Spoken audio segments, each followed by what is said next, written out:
Welcome, everyone, to this edition of the Completely Unnecessary Podcast for Tuesday, August 15th, 2017. Ian has got that connection through the city, and he's Ian Ferguson. Yeah, I am Pat Contry. We got a lot of stuff lined up. We're going to be talking about Nintendo World Championship 2017, 7,500 NES systems for sale, the Olympics being added to gaming. Gaming being added to the Olympics. Oh, that's right. Yeah. Yeah. Olympics being added to gaming. We've done that already. That's called track and field and winter games. Yeah. We're also be talking about, we're doing a Patreon Q&A and other stuff. Ian, before we get all to that, talk about Game On Expo and your Mortal Kombat experience. Well, first of all, Game On Expo was a lot of fun, but we'll probably touch on that a little bit more later. But let's talk about my favorite story for the from Game On Expo. It's about the guy who plays Jax. What was his name? I have no idea. But Game On Expo, they had 6 Mortal Kombat characters, including Daniel Pesina, who was the original Johnny Cage, and Scorpion and Sub-Zero. They had Sindel. They had Jax. Yep. They had Shao Kahn, the Sonya Blade from Mortal Kombat 3, and one other person I can't remember. So, anyways, it's Friday. It's the first day of the convention. It's early. Friday, and I got to take a wicked pisser. And I head to the bathroom, and it's a big bathroom, and it's completely empty. And because it's early. And as I'm walking in, Jax is at one of... And Jax is ripped as shit. By the way, there's not many men that make me feel inadequate as a man. Jax makes me feel like a little puny, tiny little. He's more ripped now than he was when he played Jax. Could be. I'm not going to go to tape measure and measure his pecs, but it could be. You could be right. I'm pretty certain. So, anyways, he's at the far urinal. It's a big bathroom. Don't think he notices it's like anyone 7 to 8 walking. urinals long, right? I don't think he notices anyone walk in. And as I'm walking in, he's zipping up and he flushes. And out loud, he says to himself, "Woo-wee! That feels better." Turns around, sees me, gives me a quick little nod, and just scurries out the door as fast as he can, looking at the floor. And just something about it tickled me so pink. It wins humiliation. Literally, that was good stuff. Game On Expo was fun in general. Great to see our pal Norm, the gaming historian, and also Andre Meadows, who is probably could be my most favorite person in the world at this point. Any other highlights from the weekend besides me spending way too much money and you guys witnessing me doing my Tetris packing for 45 minutes to fit everything? Doing the stanky leg with Phil Moore. Phil Moore from Nick Arcade was there. Phil Moore is a character. He's fantastic. Literally did the stanky leg with Phil Moore on Sunday morning.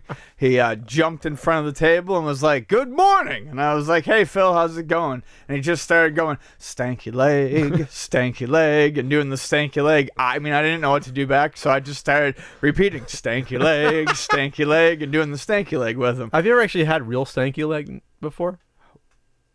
No, but it's a dance. Yeah, but stank leg. Like I guess it means when you got like a loose stool coming down your leg. That's the way I interpret it. Oh, no. No? It's never happened to you? No. Oh, okay. But I guess that makes sense given the dance. That's what I think. I thought that's where it came from. You can look it up online. I mean, Urban Dictionary. Sure, that makes perfect sense. All right. Anyway. It looks like you're shaking a stool out. Yeah, stanky leg. Yeah. Well, let's not go too deep into this explanation. A loose stool that is running, dripping down your leg like hot pudding. Into your sock. Into your sock, yeah. Permanently soiling your shoes and your foot forever. Anyways, yeah. Other than that, there is an NES Punk episode on the way. Woo! I'm editing it. Woo! It'll be out by next week. Woo! We also have a preliminary date set for the... Holy shit, is it the 8th annual NES Marathon coming up? Yeah, for the 8th annual NES Marathon. Yep. And there's a preliminary date. I don't want to announce it right now. I want to get my ducks in more of a row to shoot their heads off. But there's going to be an announcement coming within the next 2 to 3 weeks, hopefully. It might be something different than what you guys are used to. It should be pretty exciting. If it comes together, like the A-Team, I need a mohawk, like B.A. Baracus, I think. I always wanted to do that. Right? I'm always the Mad Dog Murdoch of the group. Are you really? Is that? Yeah. Maybe a combination of Face and B.A. Baracus. I was gonna or say Hannibal. Yeah, Dirk Benedict. Dirk Benedict. Do you know he took on that last name after eating a plate of Eggs Benedict? Yeah. Because Eggs Benedict is so could be the most underrated breakfast food ever. Could be. I know. I would. Top 5 breakfast food. Here we are agreeing. Yep. Yeah. Top 5 We breakfast agree food. most time on breakfast. Yeah, we do. Except for buffets. But Well, we're gonna go to a good one though. I'm gonna drag your ass to Bally High. That's the exception. Ian. You got it. oh, Bally High. Okay, I'll go to a Bally High breakfast buffet. That's like a breakfast blowjob that lasts hours. That's Okay. basically what that is. I'll tell you what. I'll do the Bally High breakfast buffet. Thank you. Do I have to pay for you to go? No, you don't. No. Okay, I was not gonna at say, Bally High. You can let me treat you for that $40 buffet. I love Bally High so much you don't even have to try to convince me on that one. It's taken you 2-3 years to try to talk me. 4. Really? A buffet. I've been asking for 4 years to go to Bally High. No. But I'm just saying the first time you ever tried to talk me into a buffet was MagFest 2014. Our last MagFest? No, 2015 was the last one. No, it was January 2014. But that was a good one at the Gaylord. That was a good buffet. That's where Joey Rue stole food off my plate. He stole my lox. I wasn't impressed by what people were saying. Oh, excuse me. But Bally High, I like that place a lot. Okay. All right. Anyways, we're gonna do it. Me and you are gonna do a Sunday brunch date. Maybe we'll do a YouTube live. We'll do that. That's the thing that kids are that's the latest thing. I want to get into YouTube live. I can do that from the flea market. Hopefully they have avocado toast. Oh, okay. So we were at Game On Expo. We did a wacky ass CU podcast panel at 10:15 in the morning on that Saturday. The Continental Breakfast Podcast. Yes, the Continental Breakfast Podcast. My freaking hotel did not have a continental breakfast. It broke my streak of like 12 in a row of continental breakfast and my conveyor belt pancakes, which I love. But we did do it, so we're going to now cut to us discussing Nintendo World Championships 2017. You can see how incoherent we are because we're half asleep with no food in our bellies. So we're gonna do a nice segue to that right now. Let's talk about Nintendo World Championships. Sex, baby. Let's talk about you and me. Let's talk about all the good things and the bad things that may be. And also Nintendo World Championships 2017 that was just announced a few days ago. So did you guys know about that one that took place a couple years ago for the 25th anniversary of the NWC 1990? Yes. We talked about it on the podcast. By show of hands or applause, it'd be too embarrassing playing this back because there's no one here. By show of hands and applause, have you guys heard of the one that came out two years ago? What did you guys think of that? I thought it was kind of, I don't know, it was like there was the retro tree challenge or something, like Treehouse. branching into they had like a branching path on a map for the events. I don't know what I'm talking about. It was a mess. It was weird just because they had they remember that the big announcement was the Metroid game and it was that Prime Federation Force 3DS mess. And that was met with a thud.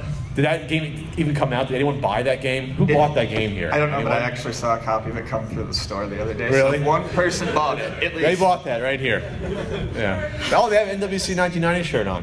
So, so it was a decent event. It was weird because there's 8 locations that you had one winner at Best Buy stores, and then you had 8 YouTubers / celebrities to engage in. I think Eagle Raptor was a person that was one of the 8, and they all, I guess, had they were teamed up, which I thought was weird, and then they split them out after the teams for certain events. So it was kind of a strange event. Nintendo, don't kill me, but they're bringing it back for 2017, Ian. Yes, and hopefully it won't be as convoluted this time. But it's again going to be, they're going to have 8 Best Buy locations. It's starting on August 19th, and they're doing qualifiers with Mario Kart 7, which I think is an interesting throwback, but I imagine they're doing it because everyone's played Mario Kart 8 a ton recently. Well, so they want to go back to something where people are going to have to practice up on it, I think. Well, either that or the Best Buys don't have enough switches to go around to set them all up, for Mario Kart 8 Deluxe. That's also possible. But it might be easier just to manage the little 3DSs with people. I don't know. Might be easier to link them up against each other if they wanted to do something like that in the store. Or is it time? It's a time qualifier. Yeah, correct? you're racing against the ghosts. So competitors ages 12 and younger will play on Luigi's Mansion track as Mario using standard kart, standard wheels, and super glider. 13 and older 13 older, will be doing Bowser Castle 1 as Bowser with the same car configurations. So it is at best times. Local qualifiers will face off at the championships proper in New York City. New York City. This sauce is made in New York City. Why did we all collectively remember We that? all remember a commercial from 1997 at the same time. But it's interesting. So it's not going to be at Universal Studios. It's not going to be. You think it'll be at the headquarters at New York World? Nintendo World? New York World. New York World. New York New York World. That famous location. Anyone who visits the participating Best Buy locations on the days of the qualifiers will get a chance to play Super Mario Odyssey. Get that marketing in, advertising, and then along with a Metroid: Samus Returns. A Metroid?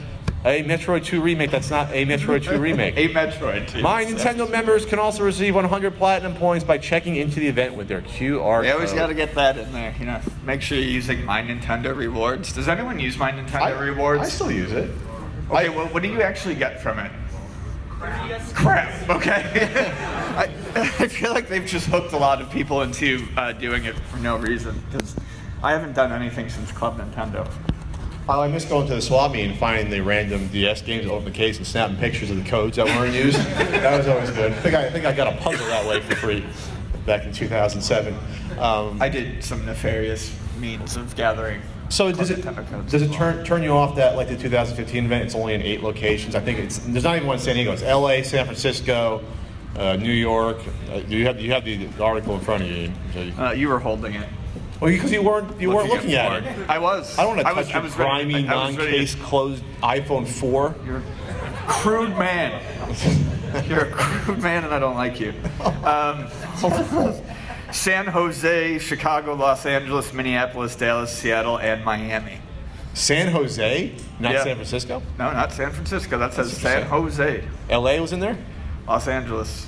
All right, you want to drive up for that? No. Hang out with Andre for the weekend, maybe? I would like to hang out with Andre, but I don't want to do any sort of competing in a video game tournament while waiting in lines. Well, I think it was hours and hours of wait time a couple of years ago from what I heard. It was like 6-7 hours to wait. Anyone here try to do the 2015 qualifier? How long did you wait, sir? 2 hours. 2 hours at what location? So I was in New York. New York, 2 hours. What time did you get there? About 6:30 a.m. And it's just was it that one day or the weekend you got? That was the one-day one. The one-day one. Oh, awesome. So that's not bad, but 6:30 in the morning, and the line behind you was probably ridiculous, though. Yeah, so when I left, it was around the building. Okay, so you potentially can wait 7 hours. Yeah. But what game did you play back then? So that was the 3 of them. That was Mario 1, Mario 3, and then the Dr. Mario. Oh, they took it from the remix. It was the remix one, right? Yeah. They took the remix competition. That's thing. right. That's right. So I wonder why they're doing Mario Kart only then. I don't know. Because as much as I love Nintendo, everything they do is ass backwards and a clusterfuck. Oh, everything. Absolutely everything. Most. 87%. 87% of the things they do. I don't know. I feel like they do it now because it chases the nostalgia, but I don't feel like they put a lot of effort into the tournament. The tournament itself? On the actual day? Yeah. When they did it? I just didn't like all the team events. How do you stand out in a team event? Like they did the Splatoon thing. Obviously, they're using this to push their games at the same time. Obviously, sure. I can almost guarantee you that Super Mario Odyssey is going to be a part of this competition. Like they're going to fit it in somehow. They're just going to try to throw in everything they can. Right. While having, we're going to give you, play balloon fight for 23 seconds again. By the way, I'm not kidding. I would have won balloon trip at that competition. That was not the best showing. And I think one person got on me saying, well, I was there and it was lagged. And I was like, all right, fine. But, okay, I'm being petty right now. I'm being very petty. You're being petty. Really petty. Well, I'm not petty with the fact that I wasn't asked to participate, but you get the YouTubers out there, you get the people that have millions of views, and I don't, That's not the sads. Not the sads right now. This is what happens when I want breakfast. Can someone run and get me a breakfast burrito? Will you stop using the audience? I'm not using the audience for anything. I'm asking them. I'm not demanding you, sir, get out and get me a burrito. Well, you couldn't. Run and get me a burrito, sir. I could have brought you waffles. Waffles? Where are the waffles at? You could have let me know. I would have brought them. How am I going to get in touch with you? On Twitter? Hey, the guy that said that you're going to bring me waffles. Bring me waffles? Okay, tomorrow bring me waffles. Quick, go back in time. One day only. One day only. Oh, too bad. The audience is sassing now. The audience is turning on us. Back to NWC. So, I mean, okay.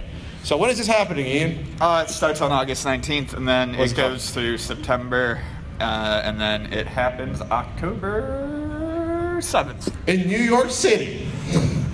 Salsa Town. All right, that's our topic du jour. The topic du jour. We'll come back to that later. So we got 50 minutes of time to fill right now. And we're back. Ian, the points you made were so salient.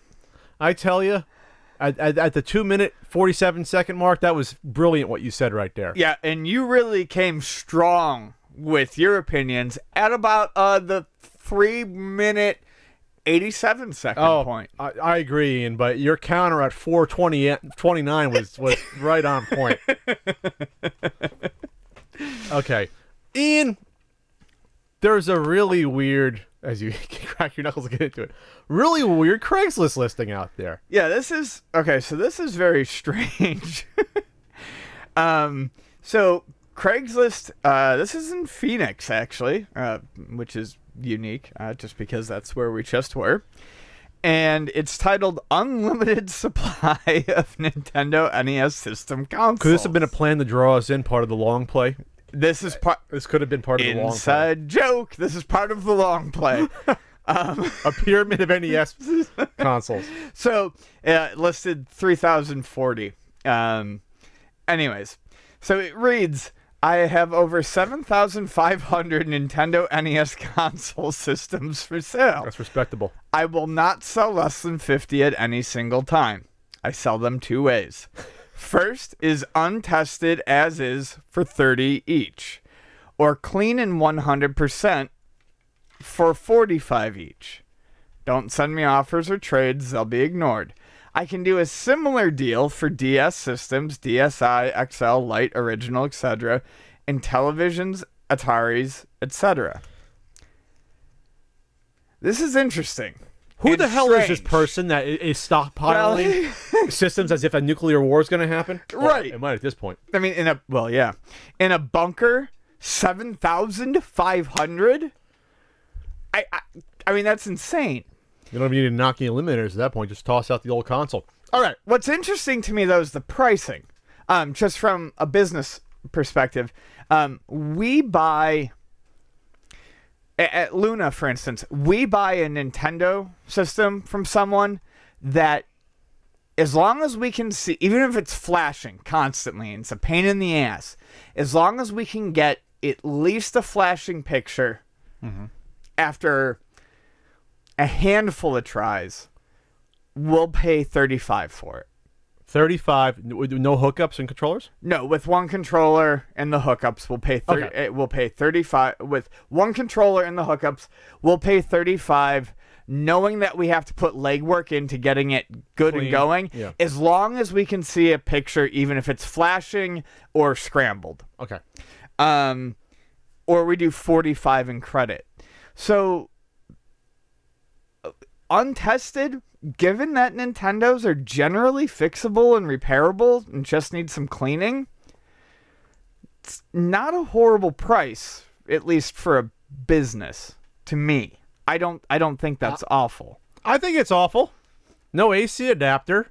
No I'm controller. sorry. These have nothing. These have nothing. They Okay. They don't have anything with them. Oh no, then that's awful. That's shit. I'm sorry. I'm thinking along the lines of these have everything you need. No, that's awful. No, this is a pyramid of NES consoles. Who the hell is this person that's saying? How do you do that? I have no idea. How many years would you have to look at all your flea markets, even if you owned a game store? Yeah. And took them all in and never sold any? How long would it take you to get 7,500 in Phoenix? I feel like, how long is it going to take you to move them then? I mean, I want to make sure everyone knows I'm clear. I'm totally backtracking on my statement there. Back the fuck up. Yeah. This is insane. You back the fuck up. I made a mistake. Just because you humiliated Jack doesn't mean you can talk to me that way. Anyways, I know that's insane for an untested system. Given that you would have to get controllers, hook up cords, even though wholesale, the cords are cheap. Yeah, that's insane. I would say untested. If you have 700, you should be happy For 50 times, if you got $15 each. I was gonna say, no, that's exactly what I was gonna say. That's right. Without a controller and without hookups, 15 each untested, maybe. And that's 15, sure. in an NES, you can get, I would say, 95% of NES consoles working with a little bit of cleaning the pin. I'd say that 95% I think are safe. Luna drops $5 for every missing cord, so that means Luna pays $20 for just a system that we know we can get to work. With an AC adapter, without an AC adapter, you test it. So basically, it starts at 35. Knock 5 off without one cord. Knock 5 off for another. Knock 5 off without a controller. If it doesn't have a composite, you knock $5 off. We knock 5. Basically, anything it's missing. Okay. Just as a general rule, we knock 5 off. Definitely the controller. Definitely the AC adapter. So composite, I would argue. Well, that's so the lowest we would pay for an NES that we're sure we can get working with cleaning is 20. So this person then is basically asking for a minimum of $1,500 because you have to do 50 times 30 untested. And even if most of them work, that's still not the greatest. No, that's a pretty. And then he's going to charge cleaned at 100% for 45 each without anything. So then you have to piece together. If you're in a retail shop, an NES go for what? $70, 80 with 2 controllers. At this point, we'll just say 80. You got to get 2 controllers. That'll cost you between 10 and 15 if you want real ones, right? So we'll just say 15. You're up to 60. An AC adapter, let's just say, is $4 or whatever, and then a hookups another $1 or $2. You're going to be making like $15 profit at your store on that investment all that time. That's not worth it for most people, probably. No. Especially if you buy a minimum of fucking 50 of them. Yeah. That's the best deal you can do. You got to sell them, buddy. You're the one who can build a tree house out of these. So that's insane to me. I feel like it should be minimums of 20. I feel it should be half that price. And then do 20 or 25. No, I agree that it should be half that price and minimums of 20. I mean, obviously, maybe this person is joking. The picture shows probably about 200. If you look at the stacks and what you can count there, it's probably 200 to 250. But you don't know how far back they go or how many other rooms there are. I really find it hard to believe there's 7,500. I feel like if you call up and set up a meeting, you'll walk in and you'll see Fat Cat from the Rescue Rangers prancing around on top of a pile smoking his cigar. I mean... But the fact that he says I can do similar deals for DS, DSi/XL/Lite says original. And that's what really gets me is like, what has this person been doing? How many? You don't have 7,500 in televisions laying around. I mean, I'd be shocked if you had 50 of them. And Ataris maybe and working. Yeah, and then because in television controllers are so prone. Or you're gonna have 300 Atari systems. Up, yeah. You know, like at most that you've got 7,500 NESs. Maybe he meant 750 and dropped an extra 0. You know, like maybe it was like that. Or maybe it's the same person that had the 150 night traps because they're around here. maybe they just come by. They collect everything. You know, who knows? All right. Well, that's a fun topic, Ian. Yeah. We like people that are hoarding thousands of game consoles. Ian, the 2024 Olympics are going to be here before you know it. And then they're going to be in LA in 2028. They're going to come back. We're going to see that when we're close to 50 years old. And Frank will hopefully be still alive and can watch wrestling in person again, like he did in 1984. But the host city's Paris in 2024, and they're thinking about those good old Olympics adding a gaming tournament. No. Well, remember the Olympics a few years ago when it was in Rio? They had a gaming tournament not associated with the Olympics, but they had one around the same time to try to legitimize it. Hey, it's esports. We're trying to get it in there. The only esport is Fire Pro Wrestling. So the 2024 Summer Olympics, according to GameSpot, could feature video game competitions. The co-president of the Paris Olympic Bid Committee told the Associated Press that discussions will be held with people from competitive gaming circles and the International Olympic Committee to discuss the prospect of having gamers compete for Olympic gold. Tony Estanguet, the co-president of Frank's Bid Committee, told the Associated Press that the gaming community deserves to at least be part of the discussion. No, they don't. They don't. But okay, that's what you want to go with. Okay. We have to look at it because we can't say it's not us. It's not about Olympics. The youth, yes, they are interested in esport and this kind of thing. Let's look at it. Let's meet them. Let's try if we can find some bridges. I don't want to say no from the beginning. I think it's interesting to interact with the IOC, with them, the esports family, to better understand that what the process is and why it is such a success. A list of trial events for the 2024 games in Paris will begin to take form in 2019, while the official sports list for 2020 games in Tokyo will be announced right then. So, all right. The Blizzard chief officer, Rob Pardo, said there's a very good argument to be made for gaming to be a part of Olympics. I think the way you look at esports is that it's a very competitive skill set. 300 actions per minute and stuff. They talk about that, et cetera, et cetera. And you look at these professional gamers, and their reflexes are lightning quick. And they're having to make very quick decisions on the fly. When you look at their actions per minute, they're clearing over 300. Here's my problem. My big problem with the idea of gaming entering Olympics is that Olympic events, at this point, mostly, are tried and true and remain the same from Olympic to Olympic to Olympic. With gaming, well, okay, if it gets accepted, it may start with Dota 2, but Dota 2 is not going to be a timeless test of esports Olympics. There'll be another MOBA that comes out a few years later to replace it. Right.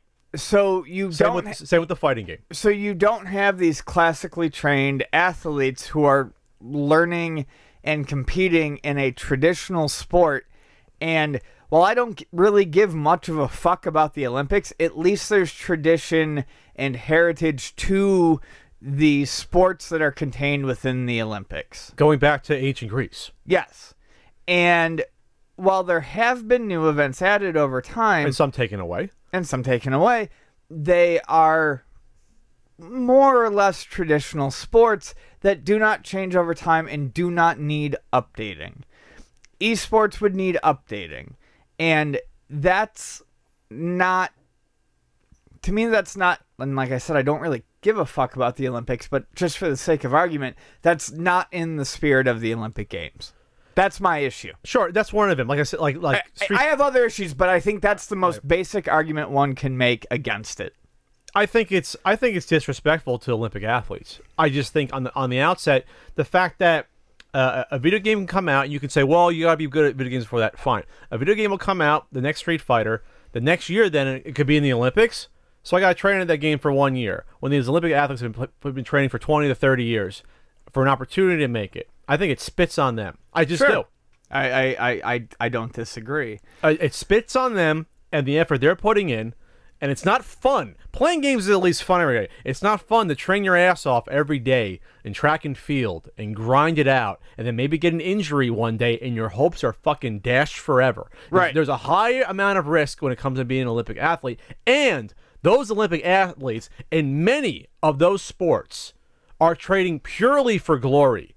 They're not making money. Amateur wrestlers the professional wrestling. Yes, you can have a couple amateur wrestlers going in there. 99% of amateur wrestlers, they're screwed in the U.S. Either they got to go somewhere overseas to try to make a small living. They're done. Right. If I'm a skeet shooter, that's it. I try to go for my gold, and that career is over. It's at done. that point. Right. The esports professional gamers can leave the Olympics and go back to making their money. How many professional javelin leagues are there?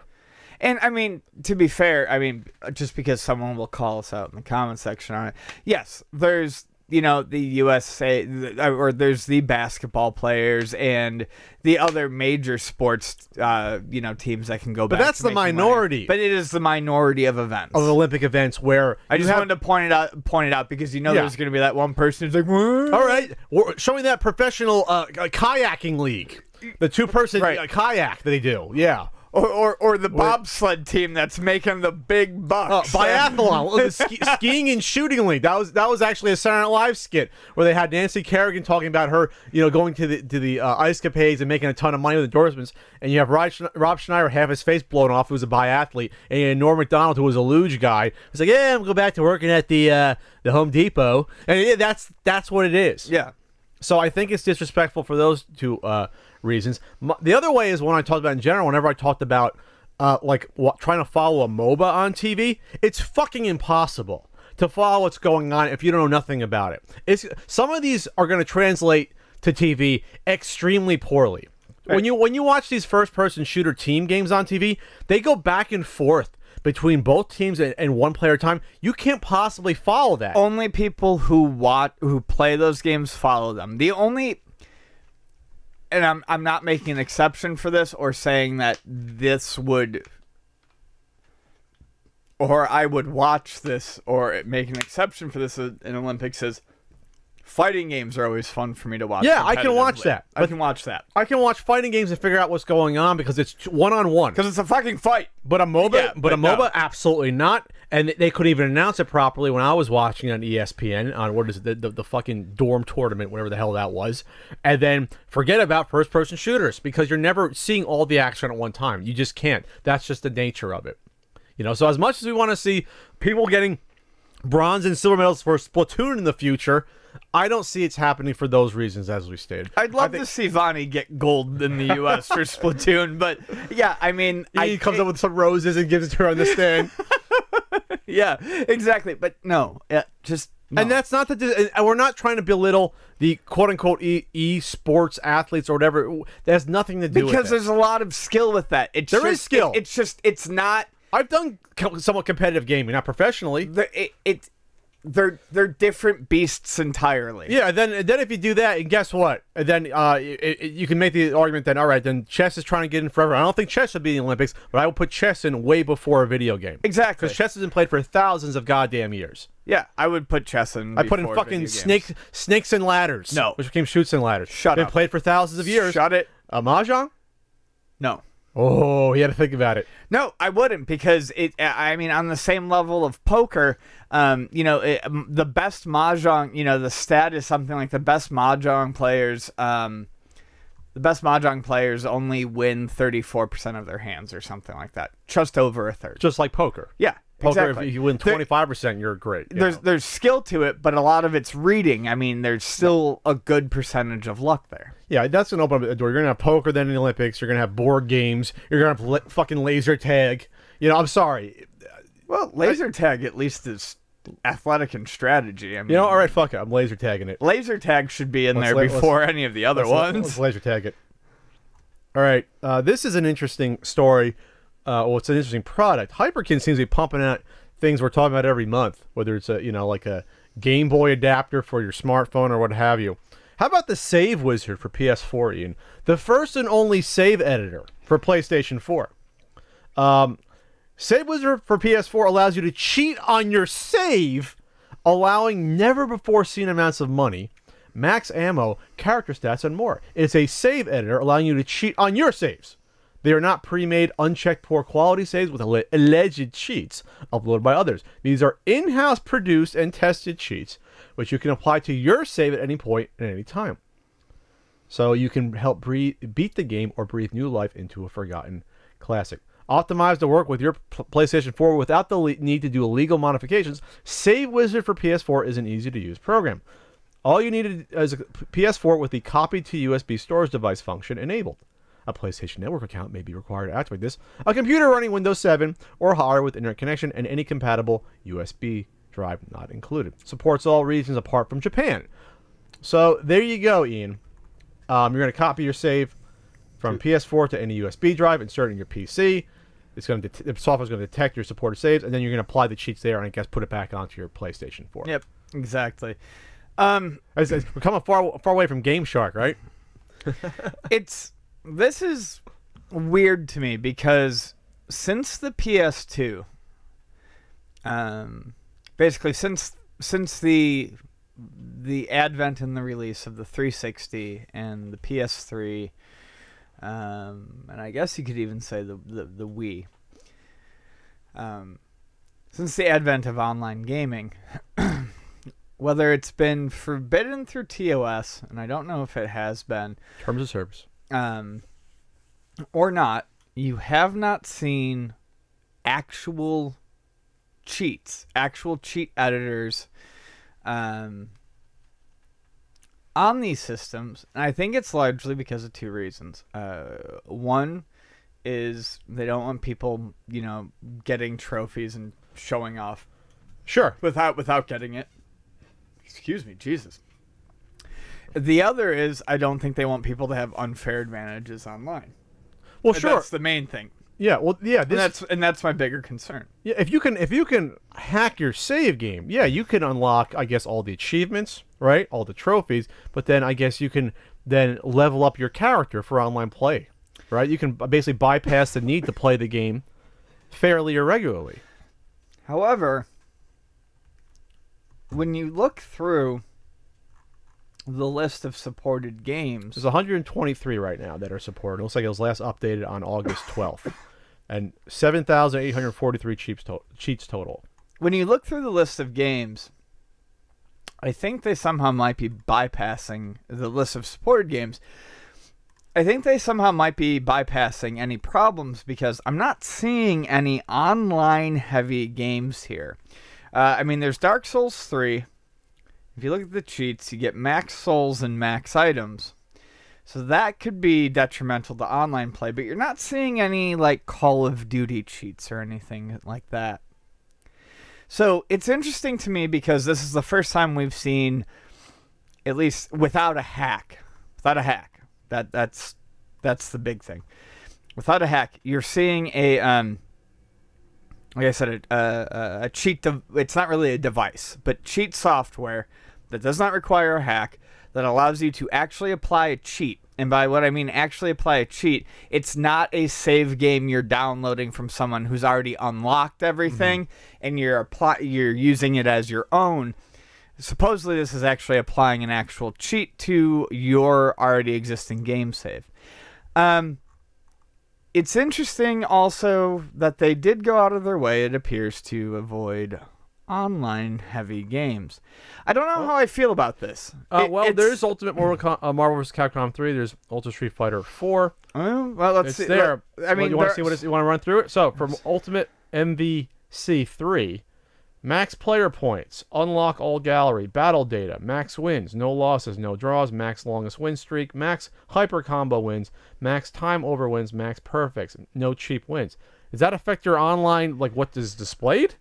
It affects what's displayed, but it doesn't affect how you can play. That's still bullshit, But that's still bullshit. That's basically allowing... Yeah, that is bullshit. That's basically allowing you to reset your win-loss records. Ultra Street Fighter 4. Unlock all EX1 titles, standard titles, personal actions, character colors, icons. That's not bad. That's not bullshit. That basically gives you access to cosmetic features to decorate your online card. Ukulele, have all moves, Wonder Boy, the Dragon's Trap. No quick mode cheats are available, but can be edited in advanced mode. Okay, so, but the potential's here, though, to affect online play. Absolutely. Oh, yes, the potential's there, and all it's going to really take is a third-party site, I think, to kind of crack this open, and that could ruin a lot of things. And Hyperkin knows this. Rise of the Tomb Raider, you get max skill points, max ammo, max common resources. So, will Sony come after them? Can they? I think, I don't know. I'm not sure if they breaking a terms of service by hacking saves that people put into a PC and come back on? Hyperkin's been shady before. I mean, with the launch of the, Retron 5 using open source, emulators and then charging for them, and then trying to, take care of it later. But I feel like they may have realized that they could get in a shitload more trouble with this, and they may have read the fine print or looked into it. If Sony's not a bunch of emulator authors. Right. A little bit bigger. Yeah, exactly. Either way, I think that this has the ability to be abused by people who can really look into how this is working. Well, if this can affect some way the bottom line, like if there's some way you can edit this to get like stuff like DLC early or something like that. I did actually check that. Was there something in there for that? I checked because I can occasionally be interested in some pervy games. I checked Galgun Double Piece. Okay. To see if they had the Pheromone Z whatever unlock, and they don't. And that's a DLC that costs like an insane amount of money, like $70, and they don't have it on there. So far, I can't find any cheats that actually unlock DLC. The Street Fighter one with the costumes, that's all stuff you can win in the game. Is that what it is? For the Actually, Ultra Street Fighter characters' colors? Oh, colors is not. Costumes would be. Okay. So maybe they're going to be careful then, realize Right. we got to do stuff that's only unlockable by play. But that's what I'm saying. If other people figure it out, like, and, you know, people who are good with this sort of stuff look at it and figure out how to, then they're opening themselves because up. colors are on disc.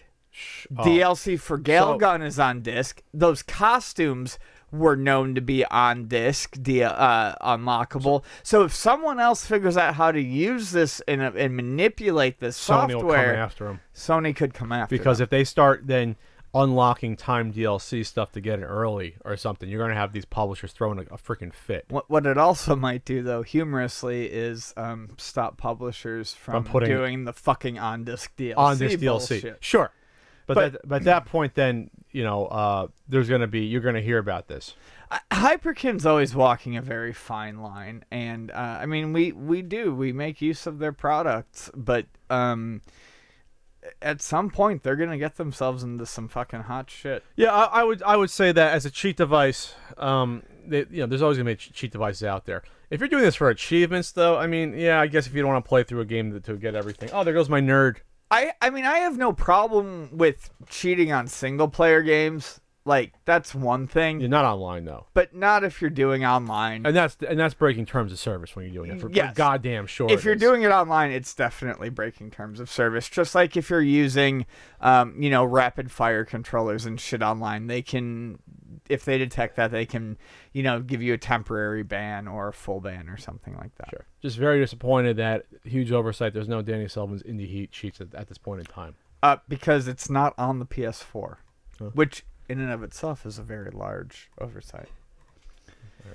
All right. So, Ian, we have a scumbag.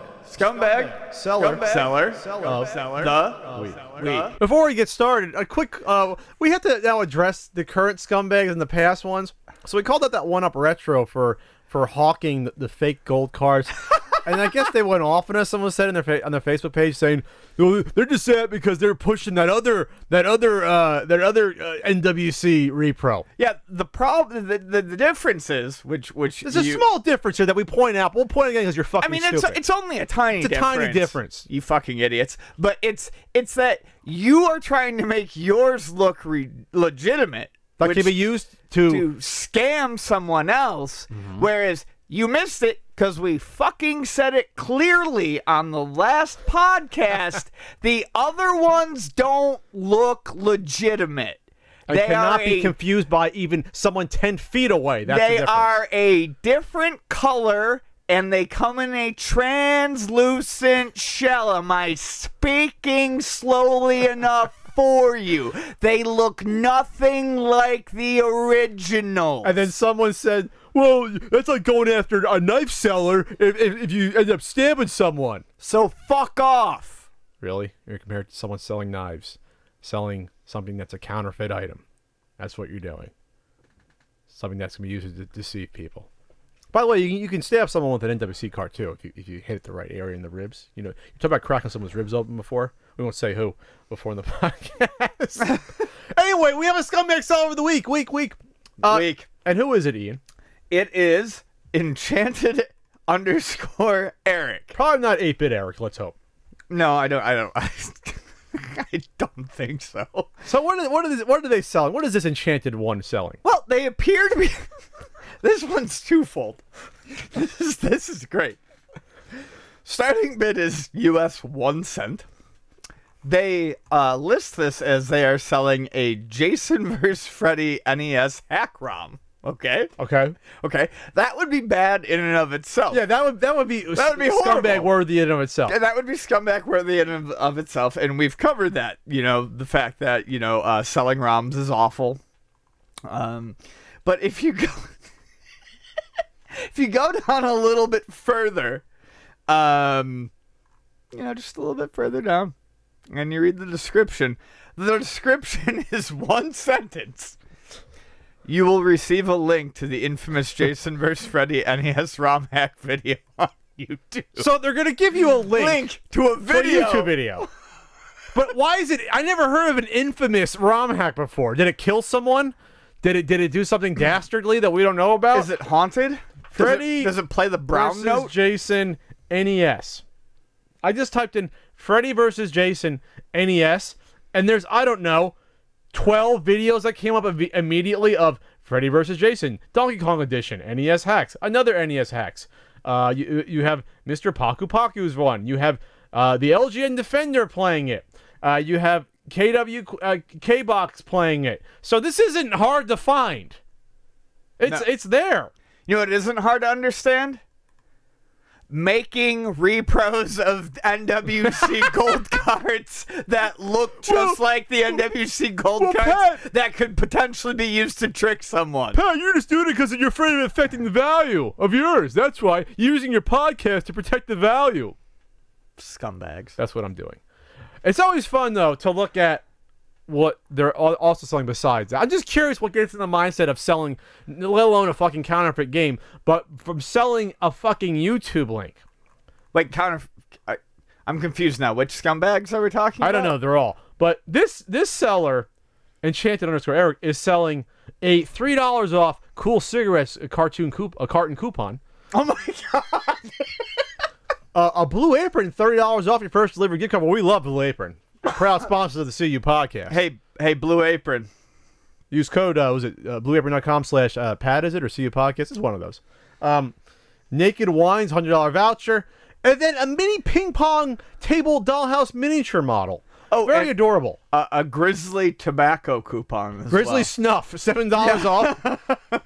A vintage Black Desk phone dial telephone dollhouse miniature. So they like dollhouses, and they like selling coupons to snuff and for cool cigarettes. By the way, the value of that is 1/100th of a cent, not 1 cent. So you should be selling coupons either. People do that on eBay all the time.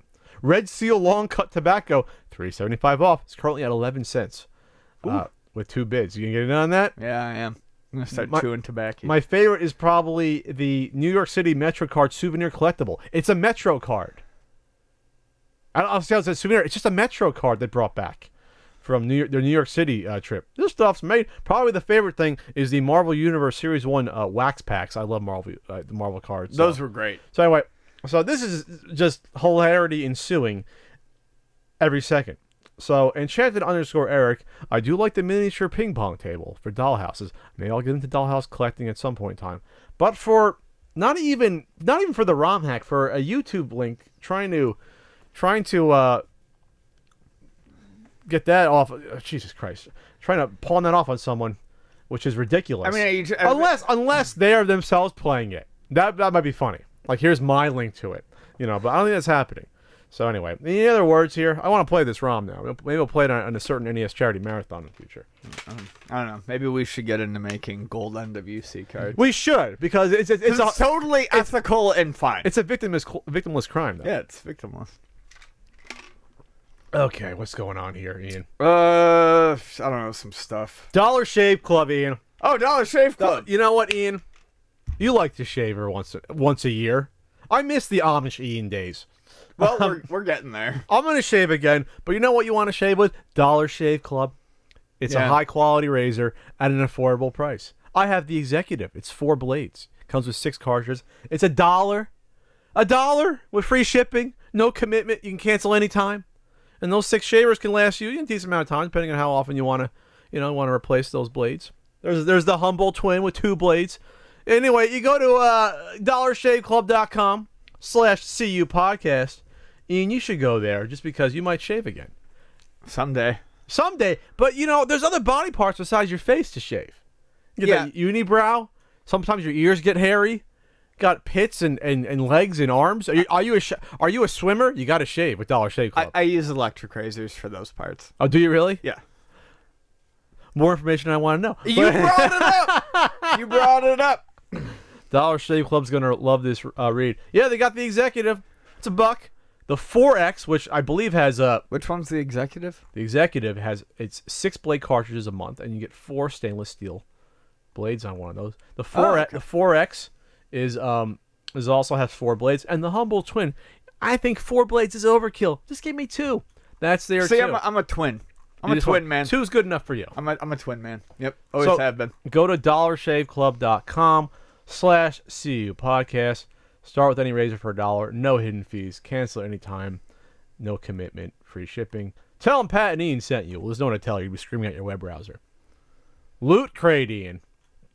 Full of stuff. Packed full of jams. Yeah. But not jellies. It's lootcrate.com/Pat. Use code Pat to get 10% off any new subscription. You have 4 days to get the August Loot Crate theme, which is Kingdom. Kingdom. You're going to get Legend of Zelda, Adventure Time, and Lord of those Rings. Yeah. Ooh. That's right. And one lucky subscriber will also win a Mega Crate. A Mega Crate, which is like as big as like a fucking Mega Crate, I guess. How big is a Mega Crate supposed to be? Probably about yay. Bigger than a bread basket? Yeah, bigger than bread basket, but smaller. I'm going to get the one from last month while you chill. Go. Bigger than a bread basket, but maybe smaller than your game room. Maybe. As Maybe. that hums. But that's a good one. Zelda and Adventure Time? This is the one from last month. You have what shirt is that, Ian? What is that? I don't know. You got to shake it out. It looks like a tank. It's shaking it stuck. out. What is it? Oh, it's the Ninja Turtles in the Turtle Van. Oh, that's fucking sweet. You have a Bob's Burger book from last month. That looks like is that a book? Yeah, it's a book. It looks like a book. A Futurama koozie. Oh, yeah. Can I have that, please? No. Please? Maybe one. There's 2 of them there. And then, you get a Rick and Morty figure. Nice. That's Rick, right? I don't know. Did you see okay, then you didn't. I've never watched the show. Oh. It's escaped me. Pickle Rick was a really good episode. I heard of Pickle Rick. He's like a commando or something. He's a murdering pickle. It just came out. Seems like a fun show. But anyway, go to lootcrate.com/Pat and enter code Pat to save 10%. And get your crate of stuff. And you have until the 19th to get your geek stuff. After that, you're going to wait till the next month, which I don't know what the theme is. I'm going to guess the theme's going to be, I don't know, Deja Vu. The theme next month is going to be maybe Deja Vu. That's what it's going to be. It's gonna be a return of all your favorite stuff. All right, this is a follow-up. Ian, you were out for like 5 months. I was lonely during those times. Back in December, it was about. I covered. Did you have blue balls? I'd eaten balls. Yes, I'd eaten blue balls. Ian balls. Nice crunchy Ian balls. Crunchy. I covered an extra large almonds. It wasn't really an Indiegogo of the Retro Engine Sigma mini video game console. It was some sort of pie, raspberry, orange. I don't know. Yo, this thing looks like hell. It was an orange pie. It doesn't work. The immortal John Hancock did a video review of it. It looks like total shit. Can you let me actually explain it before you just editorialize? I just wanted to get that up. Okay. So it looked like a silver Sega Genesis, a mini Sega Genesis. Okay.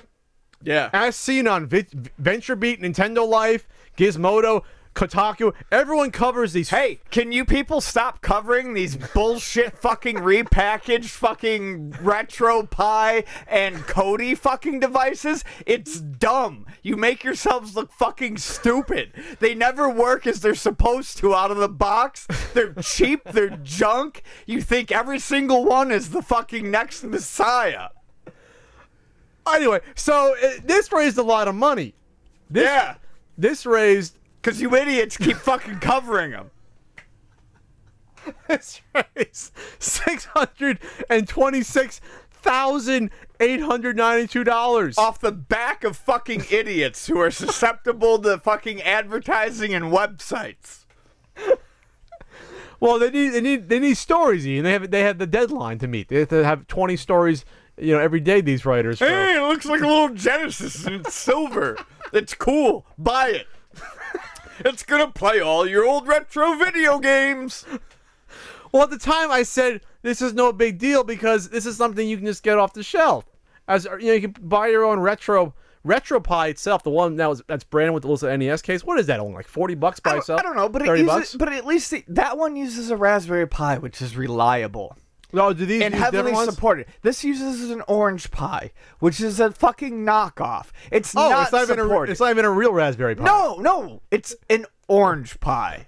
They couldn't afford the raspberry variety of the pie. And is there a lemon pie? And it, unlike the retro pie, you basically have to set this up yourself. You watch the John Hancock video. I watched some of it. Handsome man. He's a very handsome man. God, he's handsome. But it took him 10 hours to get everything installed just to have it crash on him. This happened to everyone. I mean, a lot of people. Some people still haven't gotten theirs, and they backed him in fucking back in the BC. Before Ian back on the podcast, is that BC? Does that work out? By the way, I'm real angry today. Let's go to I'm sure the feedback for the retro engine. By the way, how much was this again on the Indiegogo? Too fucking much. Well, the in-demand one that you can still buy, the one they made it look like.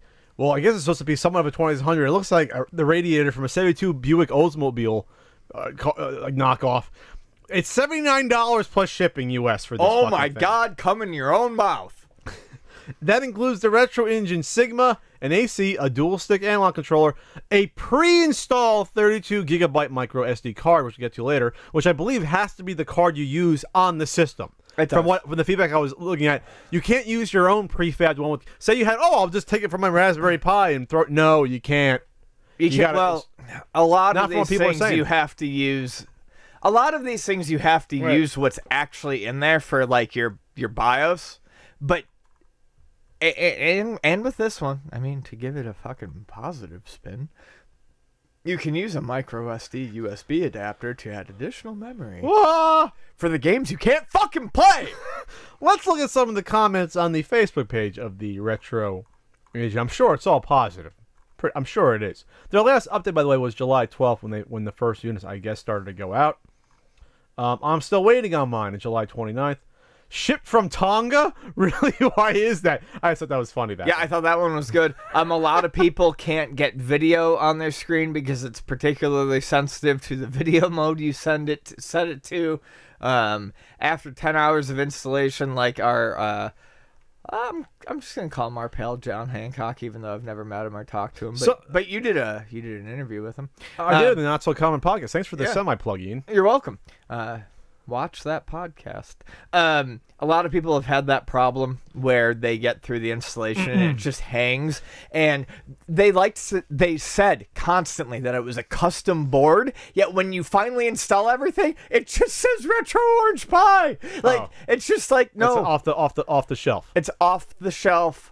It's an off the shelf board. That maybe they came up with their own little silver fucking mini Genesis little shell to put it in. Well, yeah, but that's not a custom board. I know. I'm just saying, but that makes it customizable until you crack it open with a fucking hammer. Deli wraps. Some users are having deli issues. Wraps. On the Indiegogo page, some users are having issues. Check out the Indiegogo page while I look at these. On the Indiegogo page, some users are having issues with the Wi-Fi connecting. Next person. Got mine, but the video doesn't work. Customer service has been non-existent. Not pleased at all. Will probably file a dispute with my credit card company to get my money back. Hey, Pat, did you read about the fact that you have to use your iPhone and connect the Retro Engine Wi-Fi through your iPhone? Through your smartphone you have to do it? Yep, can't do it through your router. Gotta do it through your smartphone. That's strange. It's extraordinarily strange. It's almost like they didn't know what the fuck they were doing, and they just stole software and repackaged it and sold it. Well, potentially, allegedly. Nope, definitely. Nope, definitely. RetroPie and Kodi are freeware software, and they took it and just repackaged it and sold it. I received mine when no video gets displayed on my TV. They redirected to the Retro Engine website. You need to make sure the memory card is inserted into the unit. It might have come dislodged or even fell out during air transport. Or maybe you just suck at manufacturing and packaging. There's someone saying you just need to connect your Wi-Fi via your phone, which took minutes. Works great. Comes with some games pre-installed. Overall, very happy. 15. Off to look for ROMs. 15 fake games, probably like Yawning Triceratops. That's a real game. Yawning Triceratops. It's on the Genesis at games. Anyone want one in the UK? I'm selling mine. All set up. All emulators download. That's all. That's illegal to advertise, buddy. That's someone just not disappointed with them. No, I know. Do we know yet how to add PSX BIOS to be able to play PlayStation games? Well, they couldn't tell you that. People can't get theirs. Bastards, your piece of shit systems don't work. Give us all refunds. Oh, that was the guy who typed in all caps? He types in all caps further down again, too. Fucking thieves. Answer us. We've been robbed. Emojis of smiling face on the side smiling, in tears coming out smiling, laughing. Hey, maybe you should stop fucking buying all of these answers to all your retro game dreams that all the fucking websites cover and all you fucking assholes keep buying. Can we have a fucking moratorium? That's the word. Yeah, a moratorium on fucking Magic consoles. Magic box consoles. That are going to do Dreamcade, Retrovision Sync, Atari Box, ColecoVision, Chameleons. What else is out there? Can we just fucking stop on these just for... Give me 6 months to catch my breath. 6 months. And then we'll launch the CU console. The CU the podcast. Completely unnecessary console. The CU podcast Retrocade Chameleon engine. Just the completely unnecessary console. The completely unnecessary console? Because if me and Ian do it, we can sell just as many. What we're going to do.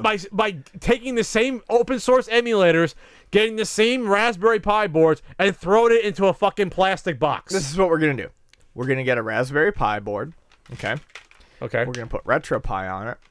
We're going to stick it in a novelty dog shit. All right. With 2 USB ports? Yeah. Or maybe 4. And we're going to ship it, because they're going out of business, we're going to scour the flea markets and ship it with 2 used, uncleaned Mad Catz controllers. That's going to be the completely unnecessary console. Of any type of console, the controllers will come from, right? Mm-hmm. Yeah, it doesn't matter. And for the extra early bird, you get a free cockroach inserted inside. And if you're extra early bird, we'll grab a bottle of nail polish and give it a little, special edition coloring. Stop covering these, please. Gizmodo, Kotaku, whatever the fuck. Oh my God, Ubuntu is 925 Toys, Beta News, The Awesomer, Slash Gear, Tom's Guide, Tech Briefing. You've seen 30 of these by now. Look, 30 of them. If it's a slow news day, I'd rather get. I don't know. They're not special anymore. It's over. They've been out for 8 years. Yeah. Christ. Talk about how useless they are. Talk about how it's the same as the other 13 you've covered the past 2 years. And how they've failed miserably and have never delivered. All right. Whew. All right. Great. Oh, good. This is going to go just as well. From the San Francisco Chronicle. Oh my God. 6 charged of making fake Pac-Man games in Santa Clara. A Milpitas family and 3 people who worked with them at a Santa Clara manufacturer of arcade games were charged with forging Pac-Man machines, officials said Thursday. A woman, her son, and her ex-husband, who together owned and operated the company called Coin Op Store. Check the website, I think it's still online. Yeah, it is, but they're very vague. Are accused of forging for a profit machines that played classics such as Galaga, Tank Battalion, and 5 different versions of Pac-Man. Chun Chu Chang, 61, Kingsley Stuart Chang, Bruce Michael Burton, and a few others. Collectively, the 6 are charged with 14 counts of felony counterfeiting, prosecutors said. Officials said that the proceeds from the sales of the machines may be seized, including $1.2 million in cash, a 2012 Mercedes-Benz, a 2015 BMW, and five properties. So, I don't want to accidentally get the name of this wrong. We have an article here that does, I believe, show the right name. Oh, Multicade. So it is Multicade. Multicade, you've probably seen these before. They usually have 60-in-1 seems to be the cheapest and the one that you see the most often. I believe they can have up to 300 games in them. But they have a number of Namco games. Then they usually have some like not so common games like Crush Roller ripoffs or whatever, and maybe like a Donkey Kong called like Donkey King, but then they'll have like a Galaga and they'll call it Galaga or Pac-Man, but they'll change the color palettes around to try to get around like copyright. To try to make it like some sort of clone, but it's not a clone. But it's not a clone. It's the actual game. Okay. They just like kind of change like the color palettes. It's the biggest change as Crazy Kong was. They still stole Nintendo's game. Right. Just altered it slightly. Exactly. And, you'll see these at bars, and they'll usually have a couple of official games like, next to it, but then they'll throw one of these in the middle because it's cheap and it has a bunch of stuff on it. And they're awful. And I never play them because it's obvious they're bootleg. And most people stay away from them. I don't think they make a lot of money anymore because people realize that they're just playing some sort of bootleg trash. I don't know. I mean, maybe a bar owner can chime in and say, and I'm not necessarily judging the bar owner because maybe they never knew what they were getting into, but I'm glad that these people are finally getting hit with this bullshit because it's just blatant piracy. And, I mean, the fact that they try to run this as legitimate business is ridiculous. Yeah, it's coinopstore.com, and on that website they're selling vertical and horizontal JAMA arcades, stand-ups that they're not marked, but yes, there is then the multi-cade you can get there for $1,600. That's the one I've seen the most frequently. Okay, with a wood grain one. Yeah. They also sell the Dream Team basketball game, with the basketball redemption thing. They have a pool table. And they have some LED upright games, as well as a cocktail one. So let's click on the classic stand-up arcade. Let's see what it says, unless they took it down already, because, they're getting, come after them. As far as I could tell earlier, they've completely changed the wording on it. They've changed the wording by now? Yeah, I don't think it says anything about included. Does it say about games that are included? So the funny part about this, or the reason why this could have got more to light, is because according to the Kotaku article, Namco Bandai is located in the same city. They're also in Santa Clara. Yeah. I'm not sure if that has anything to do with it directly, but maybe it's like, oh, look at those assholes down the street. Look what they're doing. Yeah. They didn't get the license for the Pac-Man game or Galaga.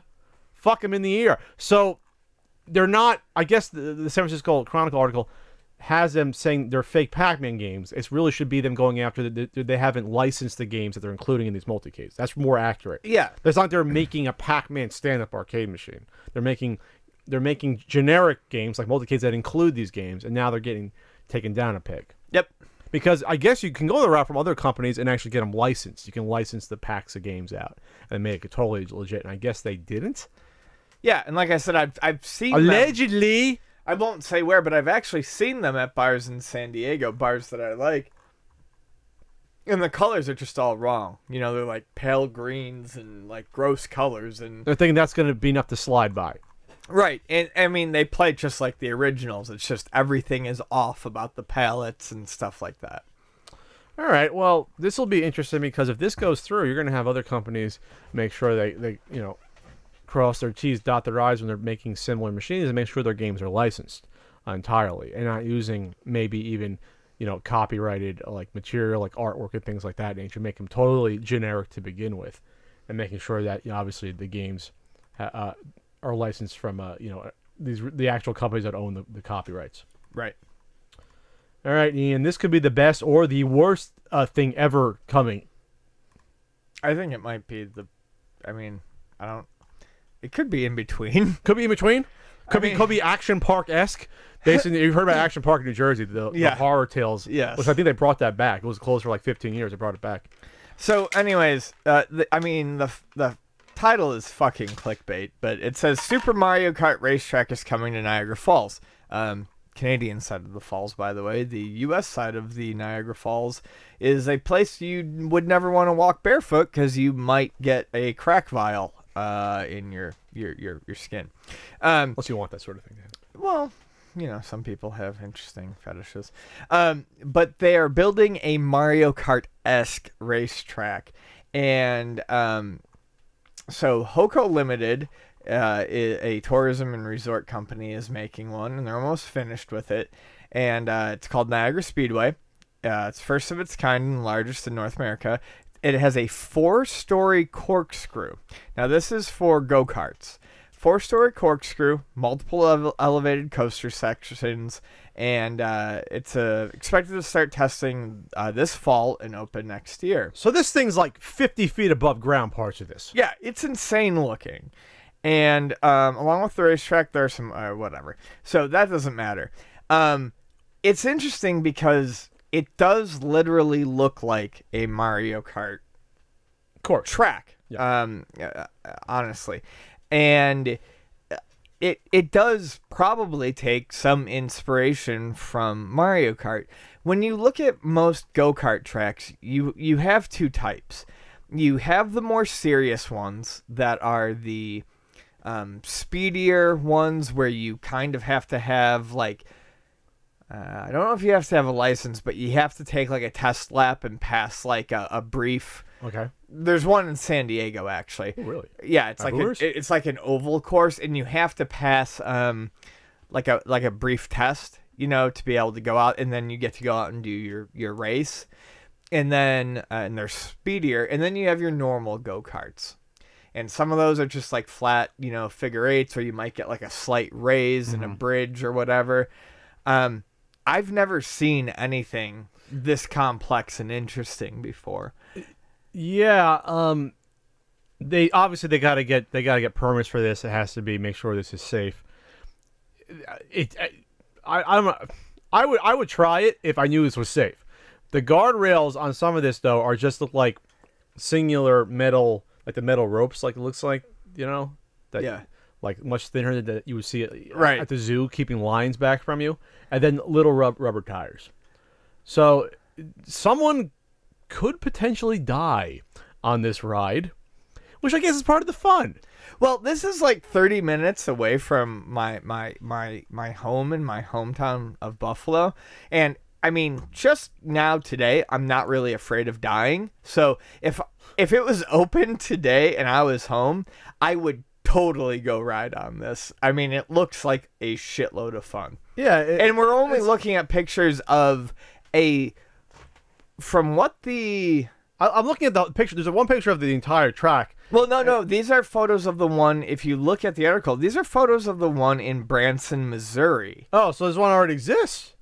But this the one they're building in Niagara Falls, Canada, is going to be bigger and more complex. Oh, okay, because the one in Branson looks like that would be good already enough. Looks crazy. The one in Branson has a 4-story, like you said, corkscrew ramp up to the top, and the Niagara Falls one will too, but they're not showing any, because all of these have pictures of riders on them, which I guess could be CG, but it says somewhere. That's why it's the Branson one. You're right. Yeah, it says it's similar to this one in Branson, Missouri. All right, so then this isn't as big a deal as I thought. I didn't know any of this existed. I guess we're going to Branson, and before that, we're going to see Yakov Smirnoff. So that's where he operates his theater at. I'm not making that up. My mom saw Yakov Smirnoff in Branson, Missouri. Wow. It's like a big tourist trap. Boy.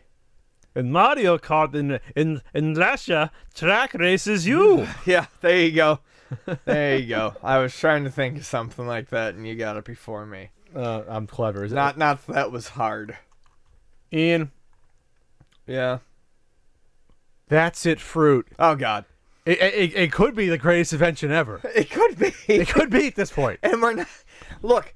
People, look. Listen. We're not. Listen. This is barely an advertisement. Because I really like this. Is this officially an endorsement at this point? I think it's an endorsement. Would they ask for money for an endorsement? I don't know how that works. I don't know. Please. You know what? I just want more bars. So here's a fun story, and this is a true story.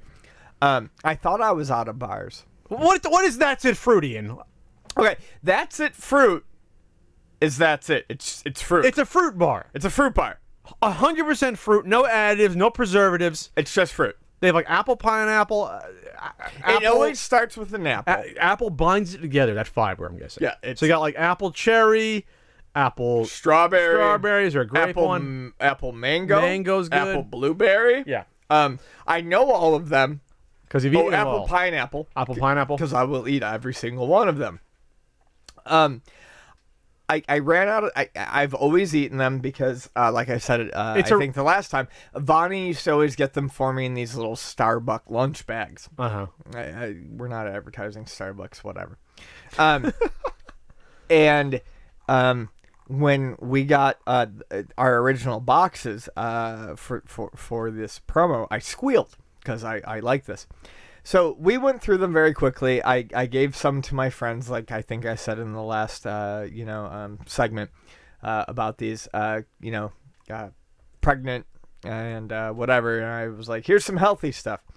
And then I kind of regretted it because, all of a sudden half my bars were gone. And the other day I really wanted some, and I was like, oh shit, I'm out. And I was at work the other day, and I was like, I'm hungry. I gotta have something in this backpack of mine, because my backpack is huge and full of shit. And I was rummaging through it, and at the bottom I found 4. I found 4 That's It fruits remaining. 4? It was like gold. It was like digging up a fucking... It's like finding $100 bill. Look, they're 100 calories, and they literally have nothing but fruit in them. It's like an apple and 10 strawberries. It's a real serving of fruit. Pat didn't believe me that they actually were just fruit. He, argued me on it, there had to be something else in them. How are they moist and in a bar shape without something else in there? They're delicious. How? Every flavor is good. Don't lie to me. That's it, fruit. Don't make me go down to your headquarters and put on a hard hat and take a tour of the factory to make sure a face mask. Yeah, and not breathe. I'll work the assembly line. I'll investigate this. Yeah, I'll go all the way through and make sure that that's it. I'll put out a video. I'll put out a video. I'll even not do it in vertical mode. I'll do it in landscape mode. Don't mess with me, that's it, fruit.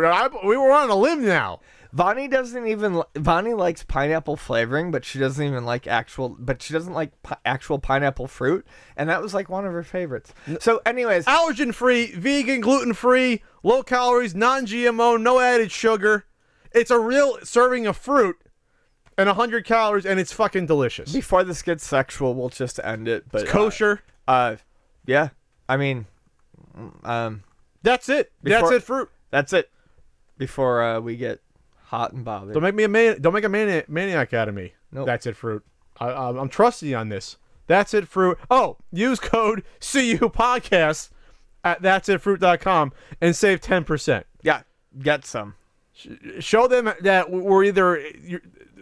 prove us wrong or right by going to that'sitfruit.com and ordering with code CU Podcast. Make us the best That's It Fruit sponsors, advertisers.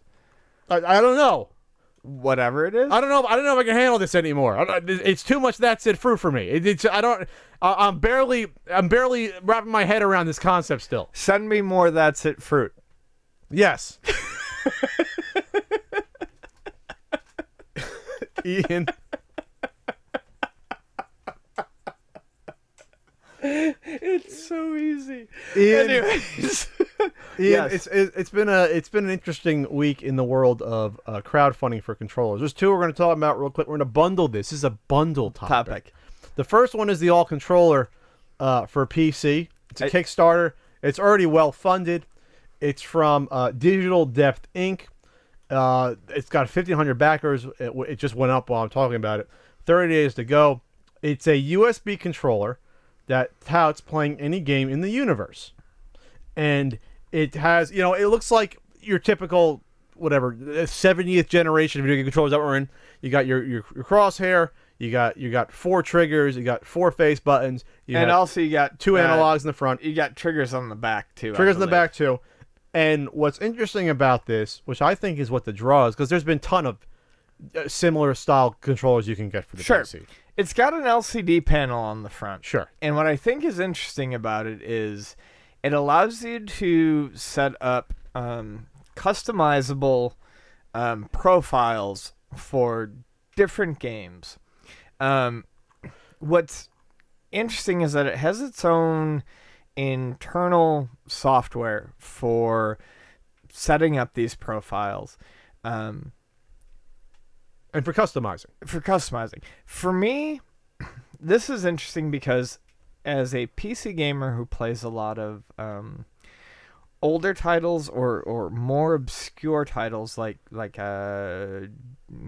Japanese shoot 'em ups or things like that, or point and click adventures, I want to be able to use a controller, and using something like Joy2Key to constantly, which is a software program. Joy2Key is a free software that program maps keyboard keys to your USB controller. Right, and you can map mouse to joysticks and stuff like that. It's kind of a pain in the ass to use. The interface on this, at least as the video shows, looks very intuitive, and I like that aspect of it. And I don't think the price point is too bad. The early bird one, which is all gone, for the, let's see, the wired one is 55 Canadian, which is 44 US for the wired one, and then for the wireless, it's a little bit pricier. It's 64. It's about $20 more for the wireless Bluetooth one. It's USB wireless, and Bluetooth drivers, and okay. So Bluetooth. If you compare that to modern console controllers, that's not bad. It's in the ballpark. And it does have some console support. So I think this is very interesting for me, because a lot of, if I use like a, like a generic PC controller, all of a sudden I might switch from playing something that naturally, fits my controller. I might switch to a shooter where all of a sudden, nothing is working right. It's not recognizing it. Two other pieces that are interesting. The built-in has supposedly a built-in keyboard mouse driver. Which means that I'd be able to play freaking Warcraft 2 using this controller. Yeah, that's what I'm saying. That's pretty impressive. That's what I'm kind of getting at. I could also use it to play like a point and click adventure. And then you can then easily inside map the keys to the controller if you're doing like a point and click adventure or a first person shooter. You can then do that. I think that's what this really comes down to me, is that they're taking ideas that are out there and combining them. So yeah, you can create macros and stuff with a lot of joysticks that you can buy right now, but you have to use the software. Right. That's either included, that could be wonky, who knows, or download your own.